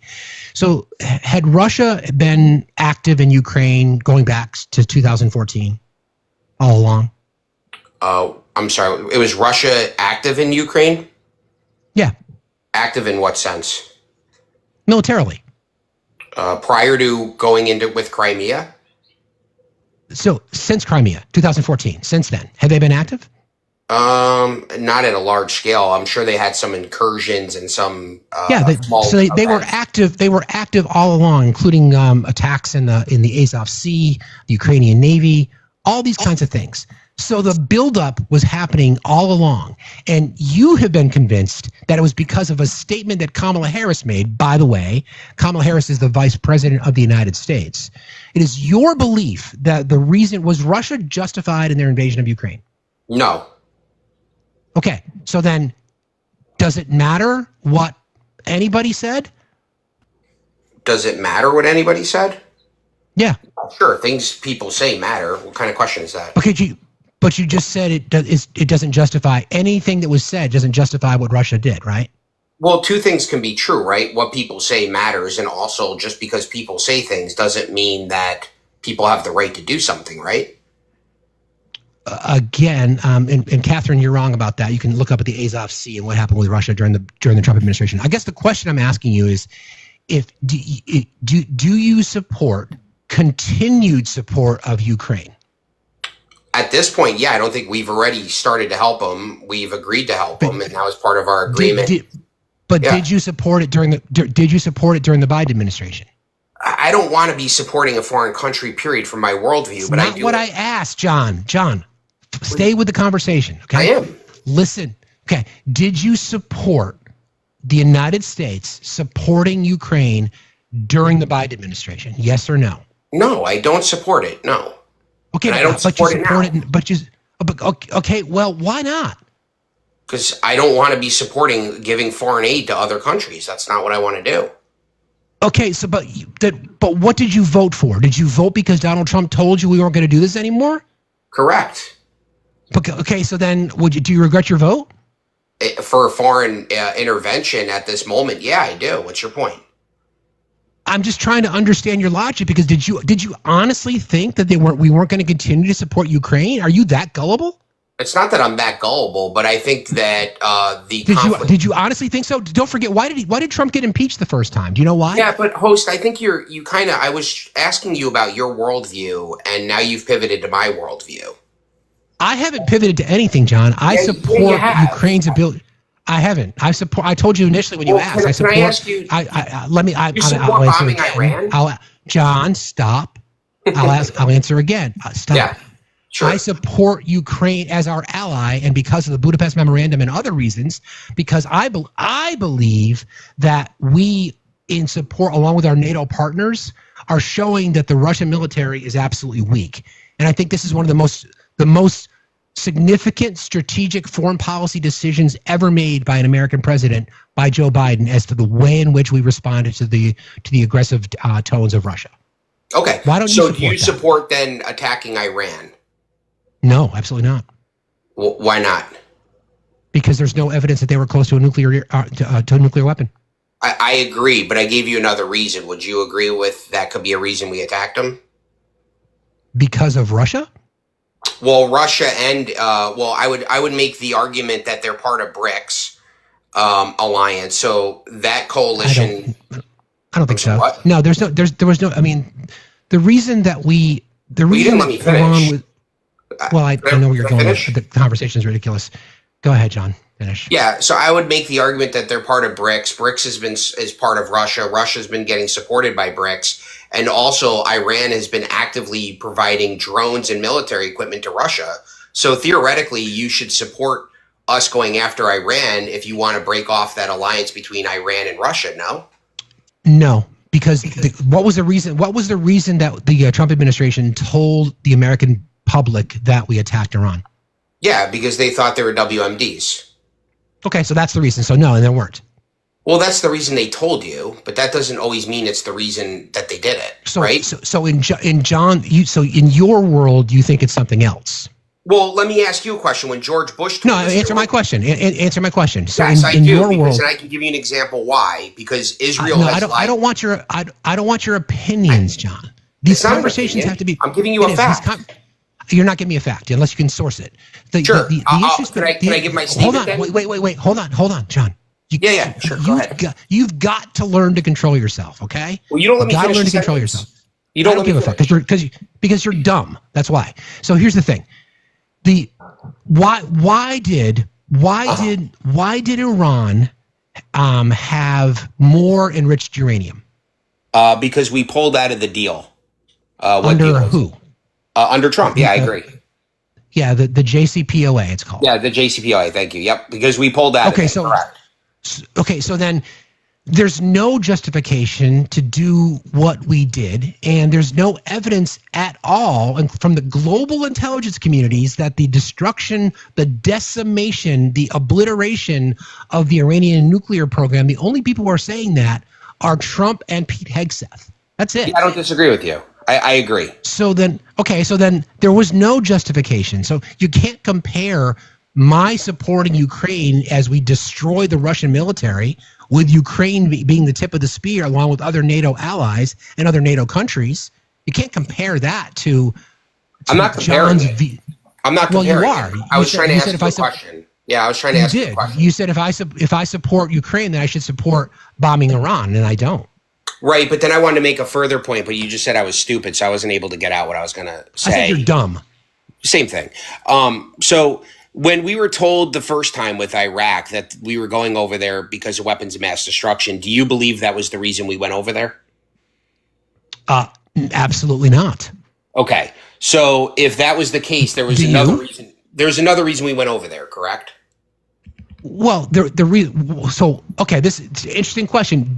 So what do you think is the reason that we went? What was the justification was WMDs. Yeah. So I think you want to. I think they want a regime change, right? And I don't disagree. Huh? Yep. I don't disagree with that. I think that's what exactly. You're not calling me dumb anymore. We agree. See, facts. We're becoming friends. How is that? No, John. The argument, and maybe I shouldn't have called you dumb, but the stretches that you like to make in these conversations, the stretches that you like to make, I think are just wild. Because I'm still trying to understand if everything that we know. So it's July 14th, 1:50 p.m. Eastern time in the year 2025. Do you, if the election was tomorrow, and we know everything that we know, would you still cast a vote for Donald Trump? No, because we'd be in the same situation. But you did it 6 months ago, right. 8 months ago. Okay. And you knew everything and you knew everything that we know now, John. Yep. Do you regret your vote? I would have just abstained from voting, to be honest. That's not the question that I asked you. Yeah, the answer is yes. I do regret my vote, but that doesn't mean I would have voted for the left. Why? Because I don't think you would have been any better. Okay, you don't think so? Would there be camps in Alligator Alcatraz with people losing their rights to due process and just deported to foreign countries that don't have any, have no claim to that individual, constantly have human rights violated, the destruction of our democracy? Do you really think that? Are you trying to find a way now to justify your vote? Let's talk about this logically. Let's talk about it logically. Hold on. I'm not trying to find. Can I answer your question? Sure. Yeah. Like I said, I would just abstain from voting. I'm not trying to justify my vote. I'm just saying I just wouldn't have voted altogether. Okay, but you knew all this information, though, John. You knew all these things about Donald Trump. You knew who he was. You knew what his character was. You know the lies that he told. You know the horrible things that he has said about individuals. You know the things that he said about women. You know the things that he said about everybody. And yet you still went into the ballot box and you decided to cast a vote for him. Correct. Because so then do you understand why people would say, well, that's because maybe you've got some very racist views, John. Maybe you've got some very bigoted views, John. Maybe you're homophobic, John. Maybe you're transphobic, John. Maybe really? You're this is what you're John. We're having a normal conversation and this is where you're headed? Well, I'm trying to figure out why you would vote for that. Because because you knew all that stuff existed. I know, but we were talking about, hold on, we were talking about foreign policy and now you're calling me a racist. Well, if you are voting for somebody who literally has his ICE agent racially profiling people to arrest them, then what else am I supposed to assume? I don't know. Maybe have a conversation with me. Maybe ask me if I think that's okay. Well, that's what I'm doing. You're realizing it now. No, you're not. You made an assumption about my character, and then you called me a racist, dude. Like this. Well, John, I can make a lot of assumptions about your character. You voted for Donald Trump. There's a lot of assumptions that can be made about your character. A lot. Did you vote for Obama? I did. Okay, I can make a lot of assumptions about your character. What's your point? Name one. You don't respect human rights or civil rights. Tell me how my vote for Obama means that I don't respect human rights or civil rights. Yeah, sure. So you could just go look up the case Hedges versus Obama. If you think your party is immune from taking away liberties and rights from people, and that you're going to frame up an argument, I hold my party accountable all the time. Did you vote for Donald Trump in 20? Okay, did you vote for Donald Trump in 2020? Yes, I did actually vote for him in 2020. Okay, so then, so don't so you can get off of your soapbox and accuse me of not holding somebody accountable. Did you vote for Obama twice? Where the fuck were you, John? Wait, did you vote for Obama twice? Well, I'm talking to you now. Where the fuck were you, John? So you saw what you saw. Right where I was now. You saw where you were. You saw what happened on January 6, 2021. You saw what happened that day. You know about the indictments. You know what he did in Mar-a-Lago. You know what he did with Eugene Carroll. You know what he did in the New York civil fraud trial. You know what he did with Stormy Daniels. All those things, all that shit, promises that he's going to terminate the rules and all rules and articles within the Constitution. All those other kinds of things, calling leftists radical, threats to our nation, poisoning our society, vermin, et cetera, et cetera, et cetera, et cetera, et cetera, et cetera, et cetera, et cetera. All these things that he said about women, claimed that he had sex in common with his daughter, et cetera, et cetera, et cetera. And you still decided to walk into the ballot box on Election Day, November 8th, 2024, and vote for Trump. So I think what would help is if you and yes or no? Yes or no? John, yes or no? So so you knew about all that stuff. You knew about all that stuff. Well, no, I didn't, because people, like, when I try to learn from people like you, I can't have a conversation because we don't have an actual conversation. You didn't know about the Access Hollywood tape? You didn't know about the things that he said about his daughter? I didn't get to talk to anybody as smart as you to learn about it, because you won't have a conversation with me. Don't patronize, John. You didn't know about any of those things? No, I didn't. Did you watch January 6th? No, I don't watch Fox News. It wasn't on Fox News. It was covered by every news agency. Yeah, I don't watch the news. No, I don't watch the news. So you don't know what happened on January 6th? No. What happened? Inform me. No, inform yourself. Get the fuck out of here. I'm not gonna carry your fucking water for you. Give me a break. Listen, I am very critical of some of the things that Barack Obama did. I thought it was bullshit. The PR stunt that he pulled in Flint, Michigan, drinking water from the tap while people up there were suffering from illnesses. I did not like the fact that some of the ACLU, we got sued for ACLU violations. I did not support that at all. The host lost? Oh, God, this is going to be fun. Jacob, why don't you request in the box so I can dunk on your ass, too? Oh, my God. Liam, how are you today? Living the dream. What dream are you living, Liam? I'm living the Donald Trump dream, making America great again. Are you interested in having a conversation at all, or do you want to just hear yourself talk? Yeah, sure. I mean, you sound angry. We can have a conversation. I'm just disgusted with people like you that would vote for Donald Trump. Wow. Okay. So you hate democracy? Yeah. No, I defend democracy. You hate democracy. No. That's not true. What is democracy, No, it sir? is. What is democracy, sir? What is democracy? Yeah, what is that? What is democracy? Yeah. I know. You've asked me three times. Still the same question. Liam, you have a reputation in TikTok as being one of the most yes, I do. disingenuous Thank people you there for are. telling me I'm popular. But why? So you're a self-professed Christian nationalist too, right? You're labeling. This all labels with you guys. I'm sure. It's true, right? Sure. I'm a Christian. And you're a Christian. You voted for Donald Trump, right? Why do you want to protect P3DOs? Why do you want to protect sexual predators, Liam? I absolutely do not.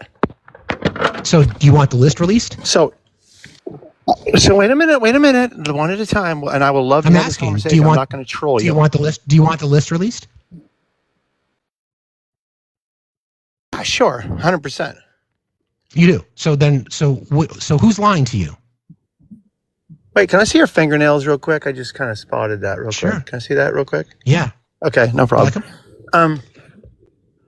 Does that trigger go you? ahead. I mean, no, not at all. I mean, cool. I think you're trying to trigger. Again, I think you're trying to troll people. No, I'm not. It's interesting. It does troll people, but I've not. I've been painting my fingernails for years. It started with my daughter because it was a great bonding moment. #GirlDad.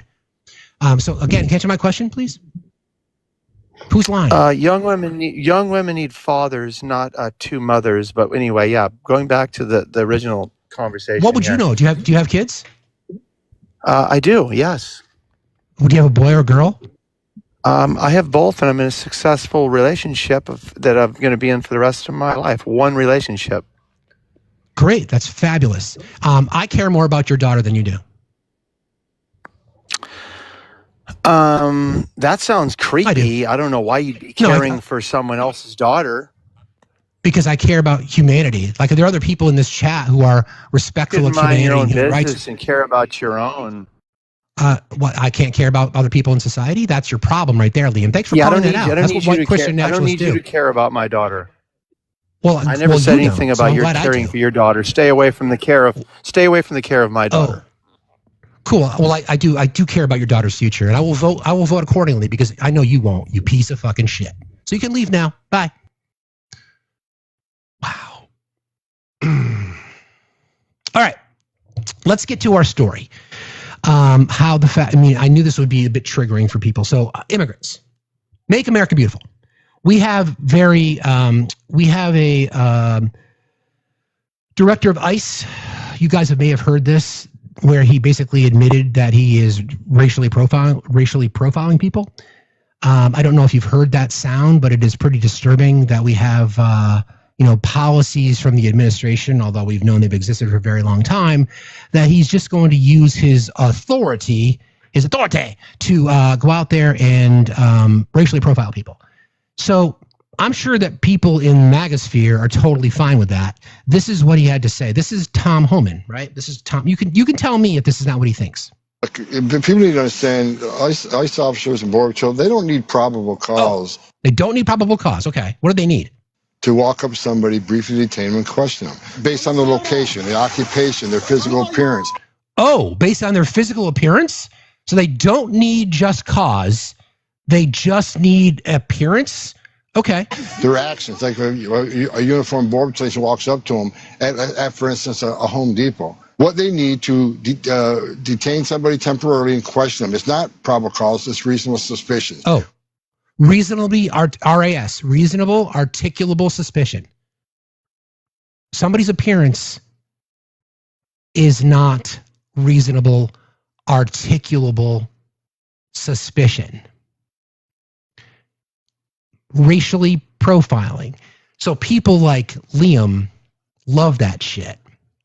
They get the micro P chubby from finding out that people like Tom Homan, who align with Christian nationalist belief, can just go around and round people up and profile people.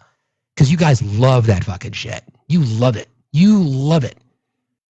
This has never been about the undocumented immigrants in our country stealing from us, not paying taxes. Because if that were the case, then why would they be using the IRS to get information? Why would they use IRS data? Because they're so stupid, because people in their base won't have a clue. They're so stupid that they're admitting that they're using IRS data to track people down at the same time saying immigrants don't pay taxes. So again, which is it? Which one is it? Which one is it? Can't have it both ways. Okay? Okay, let's talk about immigrants and how our country would look extremely different if we didn't have it, if we didn't have immigration. So I pulled a lot of data together and made some stretches on some things, but we can talk about it. A lot of these things are my opinion, but I've supported the data with information from the DOJ, also from the Census Bureau, also from Customs and Border Patrol. So I'm going to read through this.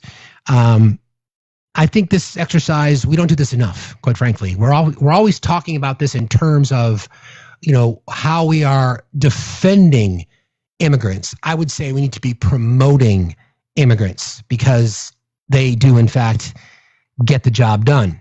All right, let me see if I can find it. Everybody, please keep tapping and sharing, please. Appreciate you guys very, very much. If you haven't yet subscribed, you can consider doing so. We're crowdfunded here. If you'd like to participate in our daily goal, I would appreciate that. Also, there is a gifting goal. If you haven't yet joined our team, please consider doing that. Okay.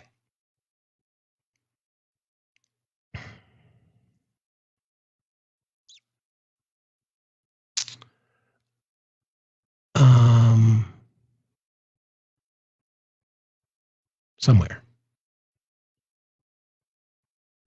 I've been trying to reorganize the way in which I prepare for the show, and sometimes things just get a little crazy. All right. Okay. Imagine if we didn't have immigrants. Let's start there. Okay, what if we didn't have, and again, the argument that the right wants to make, as long as it's legal, we're going to talk about that, because the reason that we know, like I said earlier, the reason we know it's not about them not paying taxes, because if that were the case, they wouldn't be using IRS data to go after people. If they were only going after criminals, then they wouldn't be going to job sites. They wouldn't be attempting to identify people, racially profiling them without a warrant, not providing. So we know it's not about criminality. We know it's not. We know it's not. We know they're not going. We know it's that they're not just going after the criminal element, because people are losing their rights on the streets because ICE doesn't have to, proclaim who they are without due process. We know it's not about that. We know it's never been about that, other than the fact that they're racially profiling people.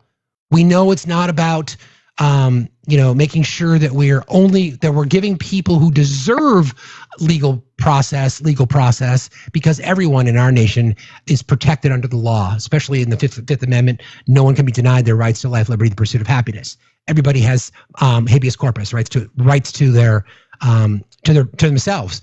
Don't have to be subjected to illegal search and seizure in the Fourth Amendment. They didn't come out the way I wanted it to, but you get the idea. So we know that none of the lies they've been telling us are true. What we do know is that they are racist bigots. That's what we know, because they're putting people. Dems only care about illegals. Okay, Terry, whatever. Yeah, job stealing, totally. Oh yeah, they're totally job stealing. We have 4% unemployment. So that's a funny one. Job stealing. The lazy ass MAGAs who should probably start pulling themselves up with a bootstrap and stop playing video games in mom's basement. Go out there and fucking work. Right. Yeah, Jerry, you make a lot of sense. All right. U.S. population, if we didn't have immigration, would shrink by 14%, roughly. 25% are either immigrants or children of immigrants. 25% of our population. Cities like New York, Los Angeles, Miami, Houston, San Francisco would be drastically smaller and less diverse. Birth rates would plummet, exacerbating an aging population and a shrinking workforce. Again, as the population gets older and older, right? So I can play you the sound from Brooke Rollins again, because Brooke Rollins thinks that 34 million people who are able-bodied can just get out there in the fields and work. But MAGA is too soft. They would never go in the fields and get their hands dirty, not at all. Birth rates would plummet. Without immigration, the U.S. population which is already in decline, would continue mirroring Japan or Italy's aging crisis. That's what they're facing now. Immigrants make up 17% of the labor force, including major shares in healthcare, tech, construction, agriculture, manufacturing, customer service, and hospitality. Over 30% of all STEM workers are foreign-born. 30%. Entire sectors would collapse or contract. Farming and meatpacking, we're already seeing it. Produce rotting on the vines and in the fields. Small businesses, where immigrants are 80% more likely to be entrepreneurs, would vanish in many communities. And immigrants contribute over $2 trillion annually to the GDP. 1 in 6 healthcare workers is an immigrant, including 28% of doctors and 24% of home health aides. Without immigrants, many rural hospital and inner city hospitals would close or be critically understaffed. The biotech and pharmaceutical industries would suffer a major brain drain, and then universities and research labs would struggle to complete globally. Nearly 50% of all U.S. PhD holders in STEM are foreign-born. No pizza, no tacos, no bagels, no sushi, no pho, not to mention jazz, hip-hop, Bollywood-influenced cinema, culture in our communities, vibrancy. Holidays like St. Patrick's Day, the Lunar New Year, Cinco de Mayo would be absent. American identity itself, built on waves of immigration from Germans and Irish in the 1800s to Latin Americans, Africans, and Asians in the 20th and 21st century, would not exist. The U.S. was literally built by people who were not born here. Railroads, skyscrapers, tech empires, our military. 65,000 immigrants currently in our military. Immigrants contribute hundreds of billions of dollars in taxes annually while receiving few to no benefits. Social Security and Medicare would be less solvent without immigrant contributions, especially as the population ages. So you same late Gen Xers and boomers who complain about brown-skinned people, they've been paying your bills, especially those of you that are on Social Security now. Yes, you paid into it, but guess what? Without immigrants, don't know what to tell you. U.S. without immigrants would be poorer, older, less innovative, culturally bland, and economically stagnant. America's strength in large part comes from its ability to integrate new people, ideas, and cultures. Without immigration, the very idea of the American dream would likely never have existed. Now, let's talk about contributions. Okay, and I'm going to cover off on chattel slavery because that is a conversation that has to have if we're talking about America, because you cannot talk about American history unless you talk about it in terms of immigrants and, unfortunately, but a conversation that's necessary, the slave trade. Okay? Because we certainly know that it's people who look like me that committed the initial sin of genocide against natives and the indigenous population, and then that continued. And those same slave owners who built their wealth are now realizing the benefits of that now, which is part of the reason that they don't want history taught. Irish and Chinese immigrants built the Transcontinental Railroad, completed in 1869. German, Scandinavian, and Eastern European immigrants homesteaded land in the Midwest and Great Plains. Italian immigrants were vital to urban construction in Boston, New York, Chicago. Many early immigrants were part of the industrial workforce, steel, textiles, mining, etc. Jewish, German, and Irish immigrants helped establish labor unions, public schools, civic institutions in rapidly growing cities. The Ellis Island era from 1892 to 1954. Tens of millions entered from Europe, reshaping cities and industries. Jewish refugees fleeing European persecution contributed to physics, medicine, and film. Albert Einstein revolutionized physics. Founders of Hollywood studios, Warner Brothers, Paramount, Universal, were immigrants or their children were. Post-World War II, immigrants were instrumental in the military service and the Manhattan Project. Over 500,000 immigrants fought for the U.S. Key scientists like Enrico Fermi from Italy and Leo Szilard from Hungary were critical in nuclear research. 1945 to 1980, the Cold War and innovation. Refugee scholars and scientists fueled U.S. dominance in space, defense, and health. Wernher von Braun led to NASA's rocket program. Immigrant doctors and researchers advanced vaccines, cardiac care, chemotherapy. Immigrants helped define American music, Latin jazz, klezmer, reggae, polka, more infused new forms. And then the Beatles invasion, along with the British invasion and the global film influences began to change the American pop culture. We wouldn't have the culture that we have. That is the recipe, the melting pot. This is what America looks like. This is one of the beauties of it. As scarred and as damaged and as broken and as horrible of our history is, this is what makes us strong. That picture, 1980 to 2000, the tech boom. Over 50% of U.S. tech startups were founded by immigrants or their children. Sergey Brin, Andy Grove, Pierre Omidyar from Google, Intel, and eBay, respectively, is Omidyar. High-skilled immigrants helped lead the IT, biotech, and medical research revolutions. Now, I had a conversation with someone last week that we should be saving jobs, some of these jobs and some of these spots in colleges and universities. Why aren't they being held for Americans? Well, if we invested in public education, then maybe that would be a conversation we could have. But the responsibility is not to the DEI hire, right? It's to the best hire. You don't want to be, don't you, especially MAGA conservatives, you don't want to be, you want to compete, right? You want somebody to be given a handout. You don't want somebody just to be given the job because of the way they look or the way that they present. They should earn it, right? Well, if y'all invested more in education in your states, then that wouldn't have to necessarily be an issue now, would it? No, it wouldn't. Immigrants drive small business growth from restaurants to construction, logistics, retail. In cities like LA and New York, 40 to 60% of small businesses were immigrant owned. 40 to 60%. Billions of dollars in taxes paid, trillions of dollars in contribution to our GDP, amounting for half, roughly.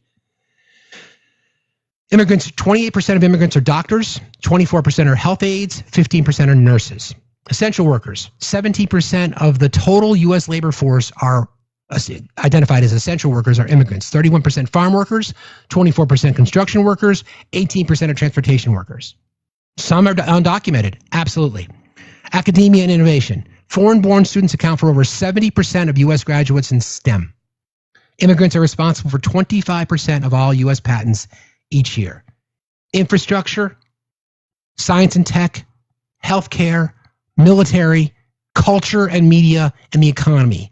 Those sectors would not exist like they do if it were not for immigrants. Period. And the right is so threatened because they've seen the census data. Census data within 10 years will show that whites are no longer the dominant group. And that is scary. I want to talk about, by the way, again, we are crowdfunded here, guys. If you like what we do here and you support the channel, a couple ways you can do it, either by contributing to the gifting goal today or by using the various, things that exist out there in the space that include the P, the V, and the C. Thank you, Heidi. Thank you for Renee. Appreciate you. Heidi says, that's nice. Appreciate the truth. He said, thank you. I appreciate that, Heidi. That's very sweet of you. Renee, thank you so much. Appreciate you. Also appreciate the truth. Thank you. Sorry, Heidi, you said thanks for Friday. Oh, you're welcome, Heidi. We had a Are You Okay live on Friday. That was fabulous. I appreciate you very much. Tracy, for helping you get through your workday. Really, really appreciate you very much. Thank you, guys. You're very kind. Okay. All right.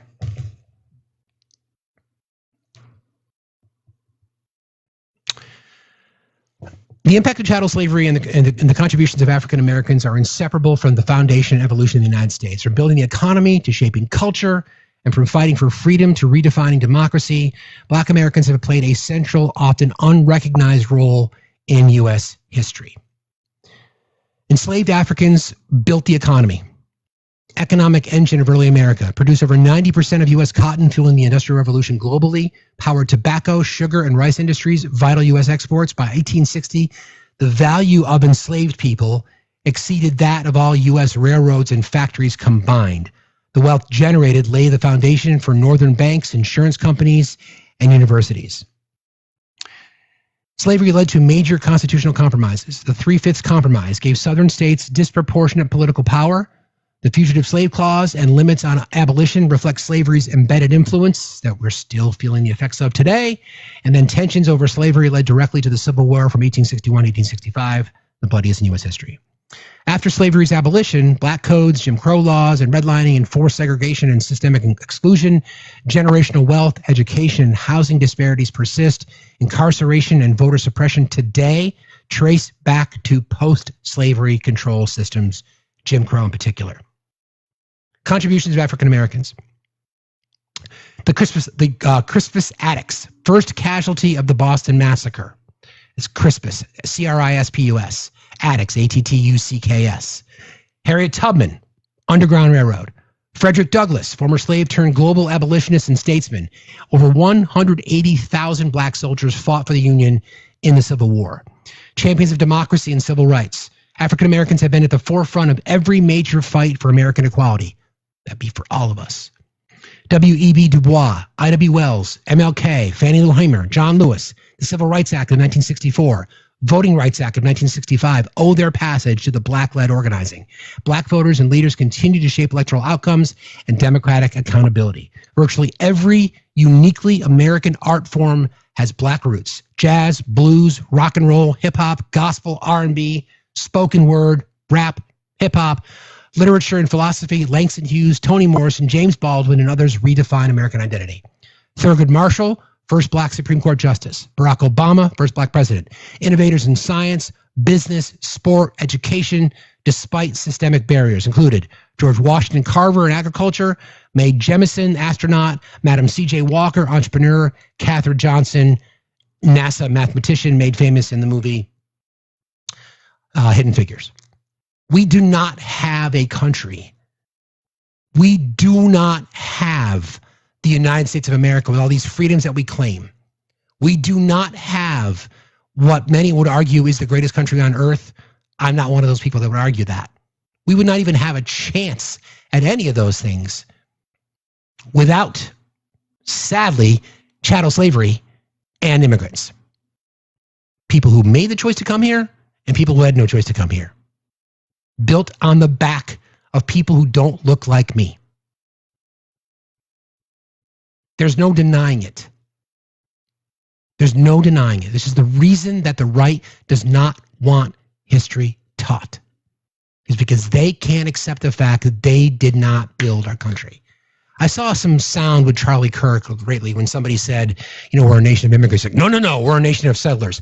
No.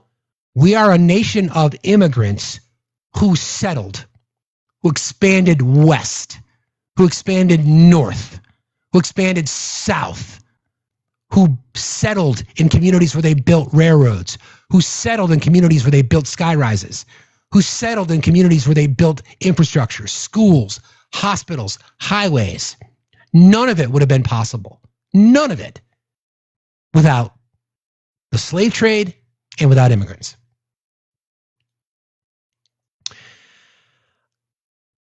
What bothers me the most is this.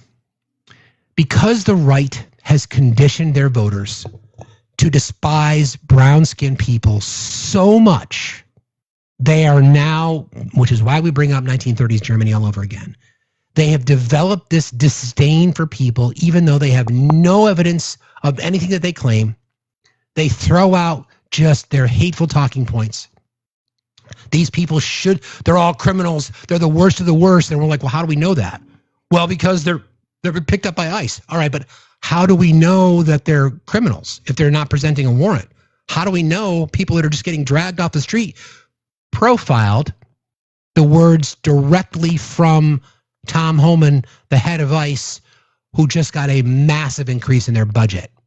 How do we know? How do we know these people are criminal? How do we know? How do we know? The answer is we don't. Good day, my friend. How are you, brother? What's up, man? I really appreciate you reading that, man. Like that is the essence of this country. And you got these young kids like Charlie Kirk coming up and influencing these young, influential minds. They look up at him. He's successful. He's got money, blah, blah, blah. He's got power, and spewing this hateful fucking rhetoric about my people and brown people. And it's just, I've always said this country is anti-black by nature, right? And so when Absolutely. when you're dealing with that kind of energy, and you're only getting your civil rights movements in the 1960s, like a couple years before I was even born, right? So like I had to deal with all kinds of crazy shit just coming up in the 70s and in the 80s, right? And so here we are 30 years later, 40 years later, and we're still dealing with it because they keep passing this anti-blackness, anti-brown rhetoric that their forefathers and their grandfathers lived on, right? So you got guys like Trump, and these guys are in the office that are like pushing this anti-immigrant and the idea, and the ironic part is they're fucking immigrants too, but they're the right color immigrant. You know what I mean? And so it's just sad, man. And it's really great to see people like you on this platform with the platform that you have speaking on this stuff. So I just wanted to come up and just give you some flowers on that. I appreciate that, buddy. I really, really do. By the way, I don't know if you know this, but there's a lot of people that are kind of touching into your space now. I'm seeing a lot more DJs that are out there, but I just want to say this for those of you who don't know, you are the fucking OG, my guy, when it comes to TikTok DJs. So friends, if you don't follow Tony, well, you are. If you don't follow him, please do.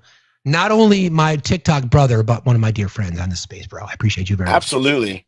But yeah, I just, it saddens me because I thought like, we were progressing away from that energy when I was coming up. Me growing up in California, I didn't, I felt my levels of racism and shit. But on a whole, I felt like, we were moving in the right direction. And then you see this, the police brutality and the different things that, have happened, in the 80s and the 90s. And then we start getting into, the Trump era, right? And him dog whistling and pushing this rhetoric of the 1960s, because that's what we're getting right now, right? It's just all the same shit that Nixon was doing and the people before him. And influencing these young kids. Do you know how many times I hear the N-word on this app? like on a daily too many with times. with the hard ER just in political debates, that tells me alone we're in fucking trouble, dude. Because when I was a kid, no kids ever said that shit ever. Like, it was rare. I mean, I got called it randomly, drive-bys, people driving in their car and they want to be funny and yell that name out while they're driving by and I'm walking down the street and shit like that. But to have kids that are young, that are just coming up and just, and using black fatigue and all kinds of different things, and it becoming so like, the vitriol. And that's sad, right? And no one is standing up, and especially the Republican Party. They say that they're not racist, but they're not standing up and denouncing it in any way, right? At all. You don't see anyone on that side. They just perpetuate it. Yeah, well, I mean, there's no way they would. That's their whole game. Seriously, they're not gonna. Yeah. They're never gonna denounce it. They're not gonna denounce it. There's no way. No way. Yeah. And so, anyways, I just wanted to come up and say that. Keep doing what you're doing, brother. Love you much, and I'll be in the chat, man. Talk to you soon, man. Thanks a lot. You too. Be well. Love that dude. Okay, so I want to shift gears a little bit, and I want to talk about this. The reason I wanted to frame that is just as a reminder to people. You are being a pain in the ass today, sir. Goodness gracious. Sorry. I wanted to kind of frame this because the argument that we hear from the right, again, we know it's not. I hear people chatting, "Oh, it's about we got to do it the legal way." Well, if you really supported that, it would be nice if you didn't actually show up at immigration hearings when people are doing exactly that, going about it the legal way. So once again, it's got nothing to do with contributions, paying taxes, because you wouldn't need the IRS if you felt that way. It wouldn't be that you're going after the most violent criminals amongst us, or you wouldn't go to school or to Home Depot or to pick up people like that. It's not about people who are taking advantage of the system and just milking off benefits. You wouldn't be going to their workplaces if that were the case. And it's certainly not about the people that you feel are doing it illegally, because they wouldn't be going to their court hearings otherwise. So your entire game is busted. And you can thank Tom Homan for that when he literally says, "Oh yeah, we're totally racially profiling people." Yeah. So I pulled a little bit I was curious about some things. So I went and got some CBP data and NHS data, Homeland Security data. And I kind of wanted to get some information from asylum claims when we compare that to encounters, because you hear random numbers thrown out by the right all the time. 25 million, 30 million, 17 million, 11 million. Nobody fucking knows on the right. So we go to the source. And then you guys are really confused by what information is. And I think this is a lesson for all of us to try to learn. So there was an increase in immigration post the Supreme Court ruling that Title 42 could no longer continue. Makes sense, right? So you dam up a river, and then the water's all behind it, and what was a trickle becomes a deluge. And we know the lies that have been told. We know that the Eagle Pass video where people there, they wanted to say these people are rushing the border. No, they're actually crossing the border. So generally speaking, the overwhelming majority of people that are attempting to get into our country are seeking asylum. They are making asylum claims. The problem is, we don't have a lot of people that have enough information about the actual language used. So I try to do a little bit of work for you. Encounters, okay? A CBP defines an encounter as this. It's a situation where an individual is apprehended or deemed inadmissible, that including Title 42 expulsions. That's what an encounter would be. Total encounters from fiscal year 2021 through fiscal year 2024, approximately 10.8 million since FY 2021, including both inadmissible and Title 8 apprehensions. Southwest border accounts for around 8.7 million of these encounters. So again, an encounter would mean that they are coming in contact with someone from CBP. So that number is 10.8 million encounters. Now, the right echo chamber has been able to convince their voters through their various echo chambers and their lies that 10.8 million people snuck into the country illegally. 10.8 million encounters. Defines an encounter as a situation where an individual is apprehended or deemed inadmissible. Encounter. Combined encounters during Biden's term so far, this was through the end of 2024. Thank you. 10.8 million encounters, roughly 3 million more than recorded in the years prior. As we explained, issues connected to Title 42. Now, this is the question that we're going to get asked. I believe that we have a massive issue with our immigration system. I believe you solve immigration by approaching it with 3 clear paths: humanitarian, economic, and family reunification. Okay? I'll Rolo that because that's what he told me, and I'm like, yeah, that makes perfect sense. Could you flex your economic system when you need labor? Could you flex in situations where there's a humanitarian crisis? And then any situation that you would approach it humanely by reconnecting communities and families in particular, I would sign up for that in a second. Okay. Out of the 10.8 million encounters recorded under the Biden administration, a significant subset involved individuals seeking asylum.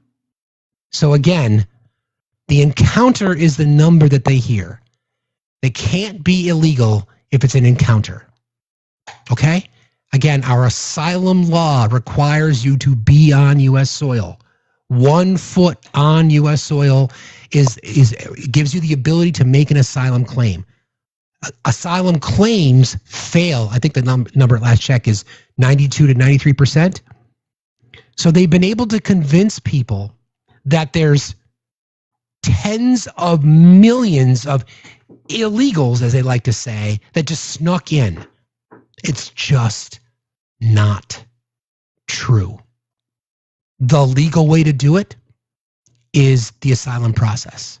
Asylum does not mean you have to cross through a port of entry. If you want to have a conversation about immigration reform, could we have a conversation that requires somebody to go to a point of entry? Then we can have a conversation about that.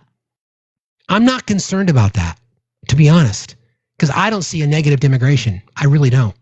It's not crime, because if it was crime, they'd be locking up white cis hetero men. Seriously, it's not crime.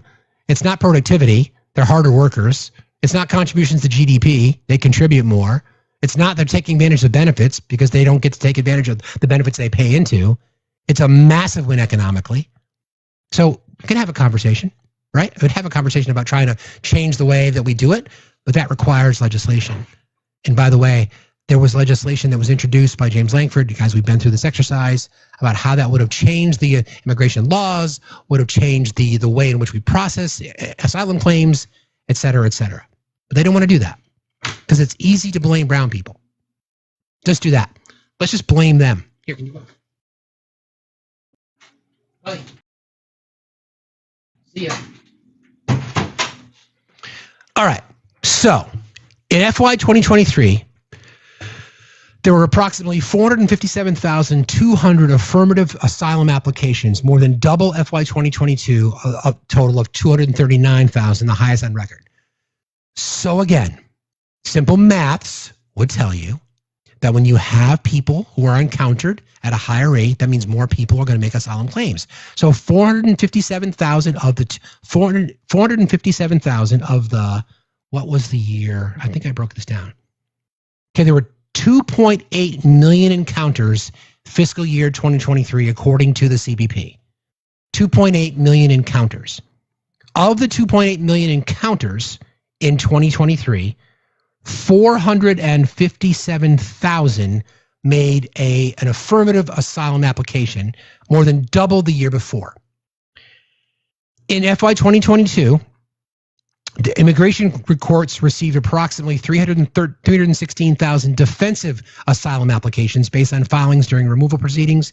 And then while 2023 defensive rates aren't provided, 22 is representative, meaning that the number that MAGA focuses on is the 10.8 million. And they say there are 10.8 million illegals in our country. It's just fucking not true. Claim asylum. You have no worthy claim to asylum in the U.S. since you should claim asylum. You have no worthy claim. You don't know if you have a worthy claim to asylum until you actually go through this asylum process, which is what people are doing. Overwhelmingly so. Overwhelmingly so. This is what happens. Here's the timeline. Okay. Again, I took this right from the CBP website. An immigration encounter typically refers to when U.S. authorities, usually Customs and Border Protection, Immigration, and CBP, come into contact with a non-citizen at or near the border or within the U.S. This is what happens during and after an encounter, based on legal status. At a port of entry, a legal crossing, a person is processed as inadmissible if lacking proper documentation. Between ports, unauthorized entry, person is apprehended by Border Patrol.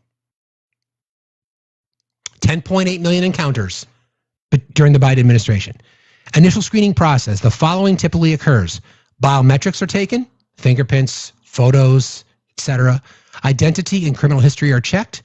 Health screening, health screening that is, especially during C-19, and then asked whether they fear persecution. If returned, that would trigger the credible fear interview. Decision point. CBP or ICE determines one of the following: either expedited removal, immediate deportation if no asylum claim or legal basis to stay, an asylum claim, referred for credible fear interview and possibly court proceedings, parole or release if eligible, for example, family units with children, released pending a court date, and then detention, held in ICE or CBP custody, awaiting for court or removal.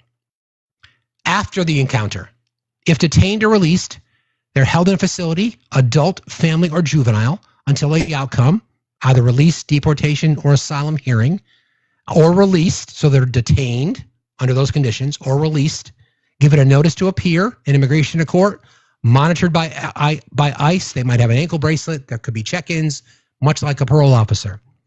Then the asylum process, if claimed, credible fear interview happens. It's with an asylum officer. If passed, they're referred to an immigration court for full hearing. If failed, they're subject to expedited removal unless appealed.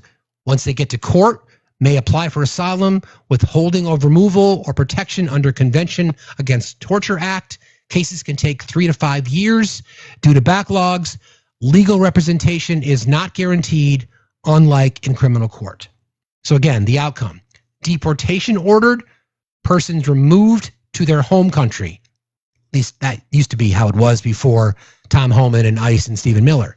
Asylum granted, allowed to remain here, apply for a green card later. Voluntary departure, leaves U.S. on their own within a set time frame, or appeal. May appeal to the Board of Immigration Appeals, BIA, or federal court. Again, encounter, here's the flowchart for you. Encounter, screening, detain or release, asylum or removal, and then outcome, which would be deportation, relief, or appeal. That's the whole game. That's it. It's not built on illegal immigration, though. That's the difference. What, Spike? What? What? Again, let's stop for a second and just understand a few things. Understanding the information is critical in this case because we are using human beings. Now, us, we aren't. They are. They are using human beings as targets and are attempting to use whatever they can to justify their treatment, putting people into concentration camps in Florida where they have to use the same device that they use to go to the bathroom and to brush their teeth and for drinking water. And it's flooding and people are losing their lives. And we're already on track. In 2025, the Trump administration will be responsible for more immigration deaths while in custody than any previous administration, and it's not going to be close. Good morning, or I should say good afternoon, Obi. How are you? Yeah, it's still morning. It's only 11:38 here in Los Angeles County. I know we've gone over how immigration works, what the numbers are. I don't even know how many times since we first Mm-hmm. met. Mm-hmm.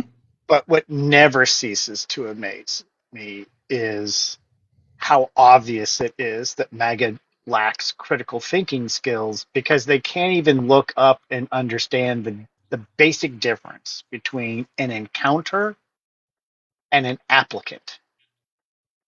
Correct. Right? It's like, and the applicants can come from the encounter pool, right? That's correct. So it's like that's correct. Exactly. It's like so it's the same number.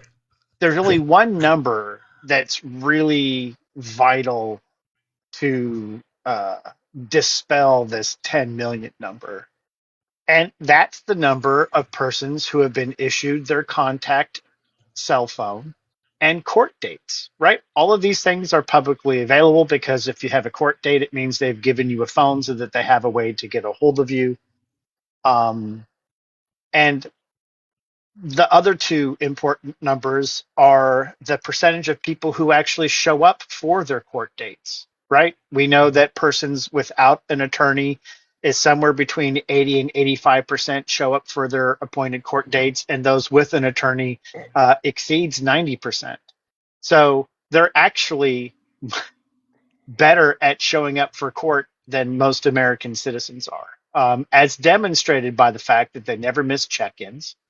Correct. And we know they never miss check-ins because now ICE is coming and taking advantage of that fact so they could strip away any status that they already have and then deport them, even though they haven't done anything illegal.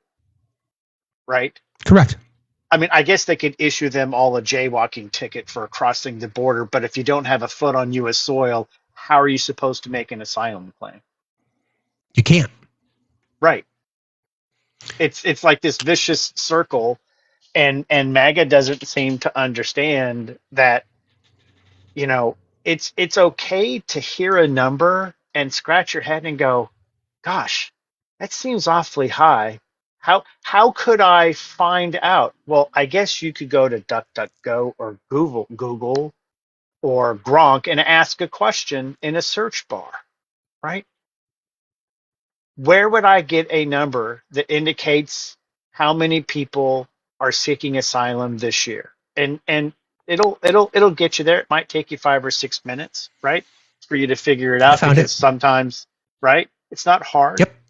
Nope. But my question is this, right? Why is there, and I already know the answer, but why is there so much hatred toward people that have absolutely nothing to do with you?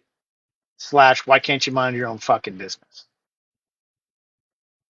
They're not taking anything from you. As a matter of fact, like the great state of California that I am from and reside in, they actually contribute tax dollars on a daily basis, state, local, and federal, to the tune of hundreds of billions of dollars annually. So what are you worried about? Like, this is what I don't understand, right? This whole, he closed the border. The border has never been closed and can never be closed because commerce flows between the border 24 hours a day, 7 days a week, 365 days.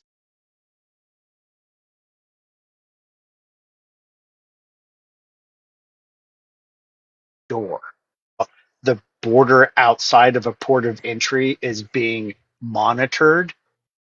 Well, gosh, it's almost as if the former president named Biden had actually created a deal with Mexico to solve that problem and used modern technology to do that. But I guess that's like all those liberal social communist dollars that wanted to be sent to Texas by the Biden administration to help people get warnings for floods, right? This is that logic, right? You literally, it is impossible to deal with someone who is incapable of saying out loud and believing this statement. Well, we don't want any of their money. It's communist money. You do know that any allocated money that Congress allocates comes from the same treasury pool, which comes from the collection of taxes. Unless every single person who pays taxes is now a communist, socialist, Marxist, because that would include the people making the comment, right? You take the money So I guess the highway system that Texas gets federal funding for, those particular roads weren't socialist, communist, Marxist roads. Am I correct in my logical assumptions here? You are. You are. Yeah. Indeed. Yeah. To me, I mean, the reason that I wanted to kind of talk about this in terms, we have a ruling over the weekend from a federal judge who was a lower court judge who ruled on some pushback against the birthright citizenship claims that the administration is making. And we know that the Supreme Court had recently ruled that federal judges don't have national injunction power, but we know that this case had been brewing and they filed it the right way as part of a class action. So if there's silver lining to this, the decision that the Supreme Court made, it's that there could be hundreds, if not thousands, of these class action lawsuits. Again, the lower courts following the direction of the Supreme Court, saying it can't be done on an individual case cannot justify a federal injunction, but as part of a class action suit, it can. Right. Yeah. So then that's going to be impossible for the DOJ to defend all these cases. Impossible. It'll get stuck in the. Are we paused? Somebody said the live is frozen. Paused to me. Maybe on YouTube. So. Don't know. Completely frozen. Can you guys see us? Okay, are we good? So we're good. It might be. I don't know. But again, hey, let me turn my camera on for a second. Sorry, I apologize in advance, everyone. Did that help? Hey, yeah, we're good. It said it's fine. They said it's fine. But okay. the issue that we're trying to navigate through is we know why you guys are cheering about this. It's because you're racist. It's because you just don't want people, because you've been told to hate immigrants who built the country. And an unfortunate part of our history, chattel slavery, Jim Crow, etc. People who made a decision to come here, and then millions of people who did not. And that's why we have the country that we do. You've never been willing to embrace our differences, ever. You've been told to hate brown people. You've been told to hate women. You've been told to hate smart people. You've been told to hate the members of the LGBTQIA community, in particular the trans community. You've been told to hate all these people. You have no reason to. You will find numbers that you attempt to justify. You hear 10.8 million and you think there's 10.8 million people that are illegals that are just running around. Instead, if you had just taken 5 minutes to find out what is that number, that 10.8 million, that 11 million people that you hear about are encounters. You can't be an encounter unless you're encountered. So can we just stop diminishing people? Yeah. Can we stop celebrating the fact that innocent people are being rounded up off the streets? And the ICE director has told us, when we knew, that they're racially profiling people. There's no other way to describe it than it's racially profiling people. There's a subwave guys. We also have a flash goal. Can you guys just stop? Can you just stop for a second and realize exactly what it is that we're telling you that they've been doing, and now you don't give a fuck? Because you've got this blanket of hatred that you wear around you. Why? Why? You can't make an argument against immigration. You just can't do it. And you don't like being called a racist? Well, then don't hang out with racists. You don't want to be called a bigot? Then don't break bread with a bigot. It's not that complicated. This is the sound from the Labor Secretary, Brooke Rollins. You know who she's speaking to? She's speaking to you, MAGA. She wants you guys to get off your ass pull yourself out by the bootstraps. But I can't underscore enough. There will be no amnesty. The mass deportations continue, but in a strategic way, and we move the workforce towards automation and 100% American participation, which again, with 34 million people, able-bodied adults on Medicaid, we should be able to do that fairly quickly. Thank you. Okay. Their estimates, it's 45 million people in America are on Medicaid. So she's basically saying that doesn't really give a fuck. I don't give a fuck if you're on Medicaid. Get out there in the fields. Get out there into Central Valley and start picking that amazing fruits and vegetables that come from California. Thank you, California. Why do you people... Go ahead. You're also welcome for the extra $81 billion that we contribute and never get back, right?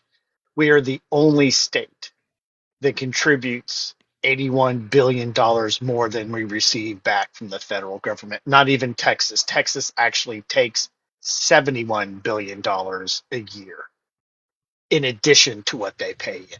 So, hate to tell you, Texas, but you are also a grifter state, just like every other red state. Yeah. So, at least... let's see. Trump has set up 2025 to be one of the deadliest years in immigration detention. This is from Freedom of Mind. This is a humanitarian. They've got their data from incarcerations and captivity, and then they study conditions of various holding centers, etc. At least 13 people that we know of so far have died in ICE detention centers under Trump so far, making this the deadliest year ever, outpacing all previous administrations. Authoritarian leaders don't need mass approval. They just need mass fear. By letting preventable deaths happen while overcrowding ICE facilities at breaking point, they're sending a message. You do not matter, and we will get away with it. This is classic cult behavior. Cult leaders dehumanize the other and then condition followers to see cruelty as justice. If you question it, you're unpatriotic. If you speak up, you're a traitor. Trump's ICE is operating 140% over capacity. In the one big ugly bill, they got like a 10-fold raise over their budget. I'll remind you of two things. One of the arguments that the right like to use is that there was waste, fraud, and abuse in Medicaid. That Medicaid operates at 5% fraud rate. And they say the bulk of that fraud comes from internal errors, clerical and administrative, not on the recipient side. So Medicaid loses their budget, loses their funding because of waste, fraud, abuse. Meanwhile, ICE, DHS, and the Department of Defense run at a 15% fraud rate, and they both got a raise. Make that make sense. Medical care is failing in these facilities. People are losing their lives.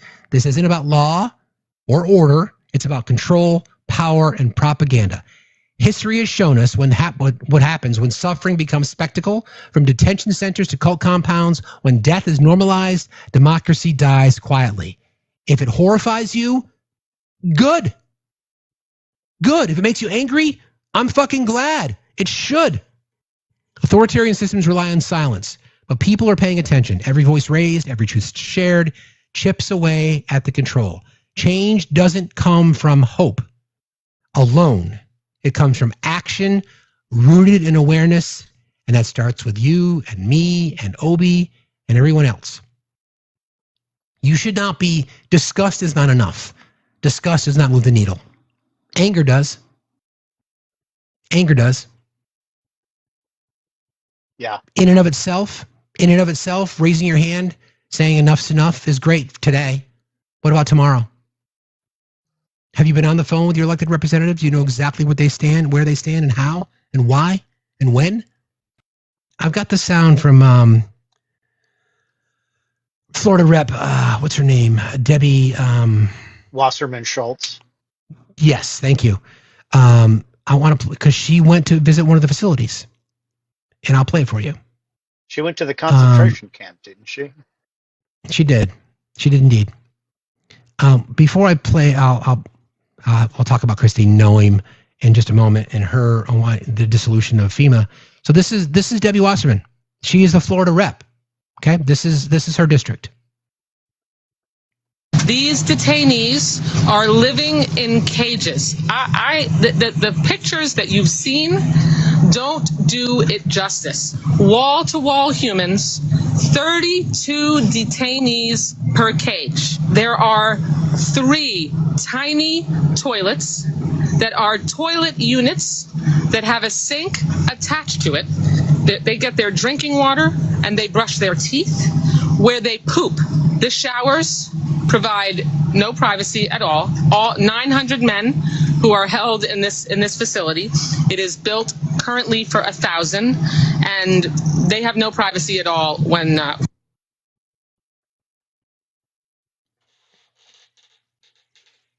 don't know.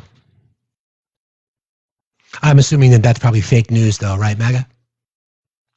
That's fake news. I don't think there's any privacy for showers in prisons in general. I'm pretty sure it's just all old school gym open bays, right? It certainly wasn't boot camp, and there also were no doors in the shitter. So, we treat our military personnel that way too. So it doesn't surprise me that prisoners, but also for those who have never been to an institution or incarcerated, indeed, the commode and sink are a single stainless steel unit, and that's just the way it is. And so but that would be plumbed, though. And this is on a tarmac. This is not plumbed. These are just standalone units. There's no plumbing. What, like a porta potty standalone unit? Yeah, they're self-contained because there's no plumbing. They were built and constructed on a tarmac. There was no infrastructure put in under place. So it's recycled. We spent $450 million. Millions of dollars to build this, and we didn't put in plumbing. There's no plumbing. It's not a building. They're just tents. It's literally on a tarmac. It's not like a jail would be a little bit more humane. Right. I didn't even know it was only on just a bed of asphalt. I thought they had. Wow, that's weird. I guess that explains why they put it up so quickly. Yeah. Well, if there's they're like the portas that you get, like when you go to a concert where there's self-contained water, like there's water in the system, but it's self-contained to that particular unit. It's not plumbed. Right.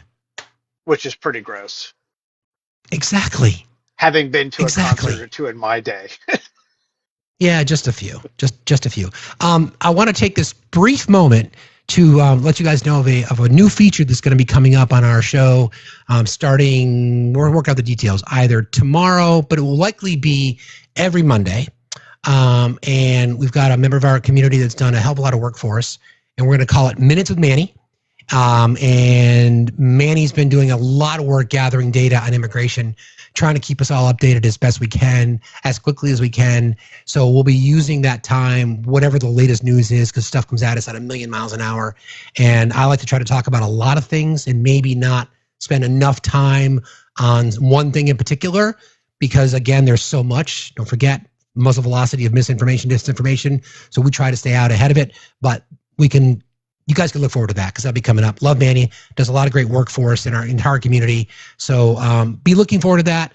He and I will discuss it, and we may dust it off tomorrow for our first Minute with Manny. I'll speak of the devil. Well, there you go. He must have heard, his ears must have been burning. Buzzing. So hey, I'll swap spots with him so I can go do some capitalism. But I just wanted to come up and say hi. Okay, buddy. Thank you, Bob. Appreciate you, man. Love you, Manny. Love you, Obi. So here you are. Welcome to Minutes with Manny. I first off, I called off from work because it was a late night and I didn't feel well. So I caught like the tail end of everything. I'm excited to be on your platform. I'm excited that even doing this, even if it's for 10 minutes, 15 minutes, just your platform is...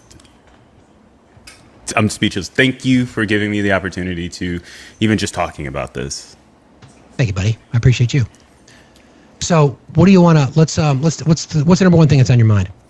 The number one thing that's on my mind is just to hammer in on immigration. Just quickly, is the the humanity of it, right? I saw several comments talking about, asylum and asylum seekers, and I think that it's often lost, even on the news, where these people are coming from and what they have to do in order to get here. The literal dangers that they have to go through from Venezuela, from Cuba, from the tip of South America to get to the United States, just to be turned back around. It's not a journey that anyone would make without knowing that there is a very high chance that they won't be able to they won't be allowed to enter the United States regardless of presidency. So when I see comments saying that they shouldn't be here, they're illegal, they should be jailed, they should be thrown in incarceration, they should be put into concentration camps, alligator Alcatraz, it feels like we continue to lose humanity. We're not thinking about how I don't think anyone could really fathom in America going through the Darien Gap, going up Central America, and in traveling through those lands to get to the United States, just to be either held in a tent on the border or detained in a detention center inside the United States, or be told that even if you're able to enter, you won't be able to pay for yourself, you won't be able to provide for anything for 6 months while you wait for your ITIN number, and then enter into a system that is unfavorable to anyone that's not white presenting. But they choose to push through all that so they can provide for their family and get away from the terrible situations that they're in their own countries. That's exactly right. I mean, I just recently learned about the Darien Gap, one of the most violent places on earth. And you're right. It's about because when we have these conversations, and you touched on what I talk about oftentimes, it's just this lack of humanity and empathy towards other people, just because they've been told to hate. Right? They've been told to hate. They're going to jump on a lie, and they're going to go all in. By the way, thank you to Malala said, everybody give $2. she gave $2, so there you go. The die has been cast. But you're right. When we hear these things, it's. I don't want us to become numb to it. It's become so normalized. We talk about these kinds of things. We talk about the conditions of these pop-up concentration camps and detention centers. And we see videos every day of people just being, children watching their parents being dragged away, people that have been in our country for 35 or 40 years, upstanding citizens, doing everything that's been asked of them, stuck in the system, contributing, paying taxes, starting businesses, helping their communities, bringing in the culture, bringing in art, bringing in history, bringing in whatever it might be. And for some reason, well, I know what most of the reason is, because people who are celebrating these kinds of things grew up demonizing other people and blaming other people for their own mediocrity. Are we ever going to be able to come back from this? I don't know. I really don't know. When millions of Americans are cheering that we have a facility built on taxpayer dollars called Alligator Alcatraz, and people are selling merchandise. Merch. Yeah. T-shirts. Fucking koozies. All kinds of shit. It's wild. When I first heard about Alligator Alcatraz, I thought, is that what we're calling it? Is that just the term because the detention centers, who cares about the detention centers' names? But when I saw the actual pending, what is it called for businesses? The where you file for the name, the copyright. Yeah. Yep. When I saw that filed to name the facility, that I was thinking, what country are we living in? What timeline is this? What age are we in? Where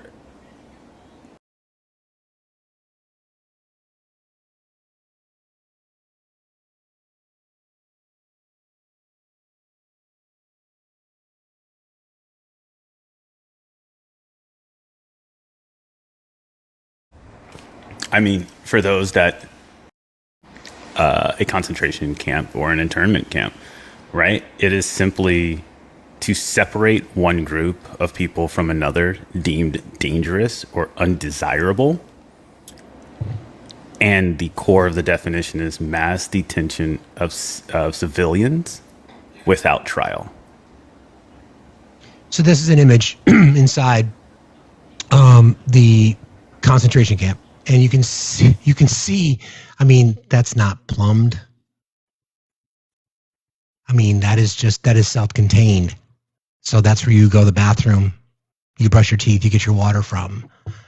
So we know that you don't care much about humanity, but we do.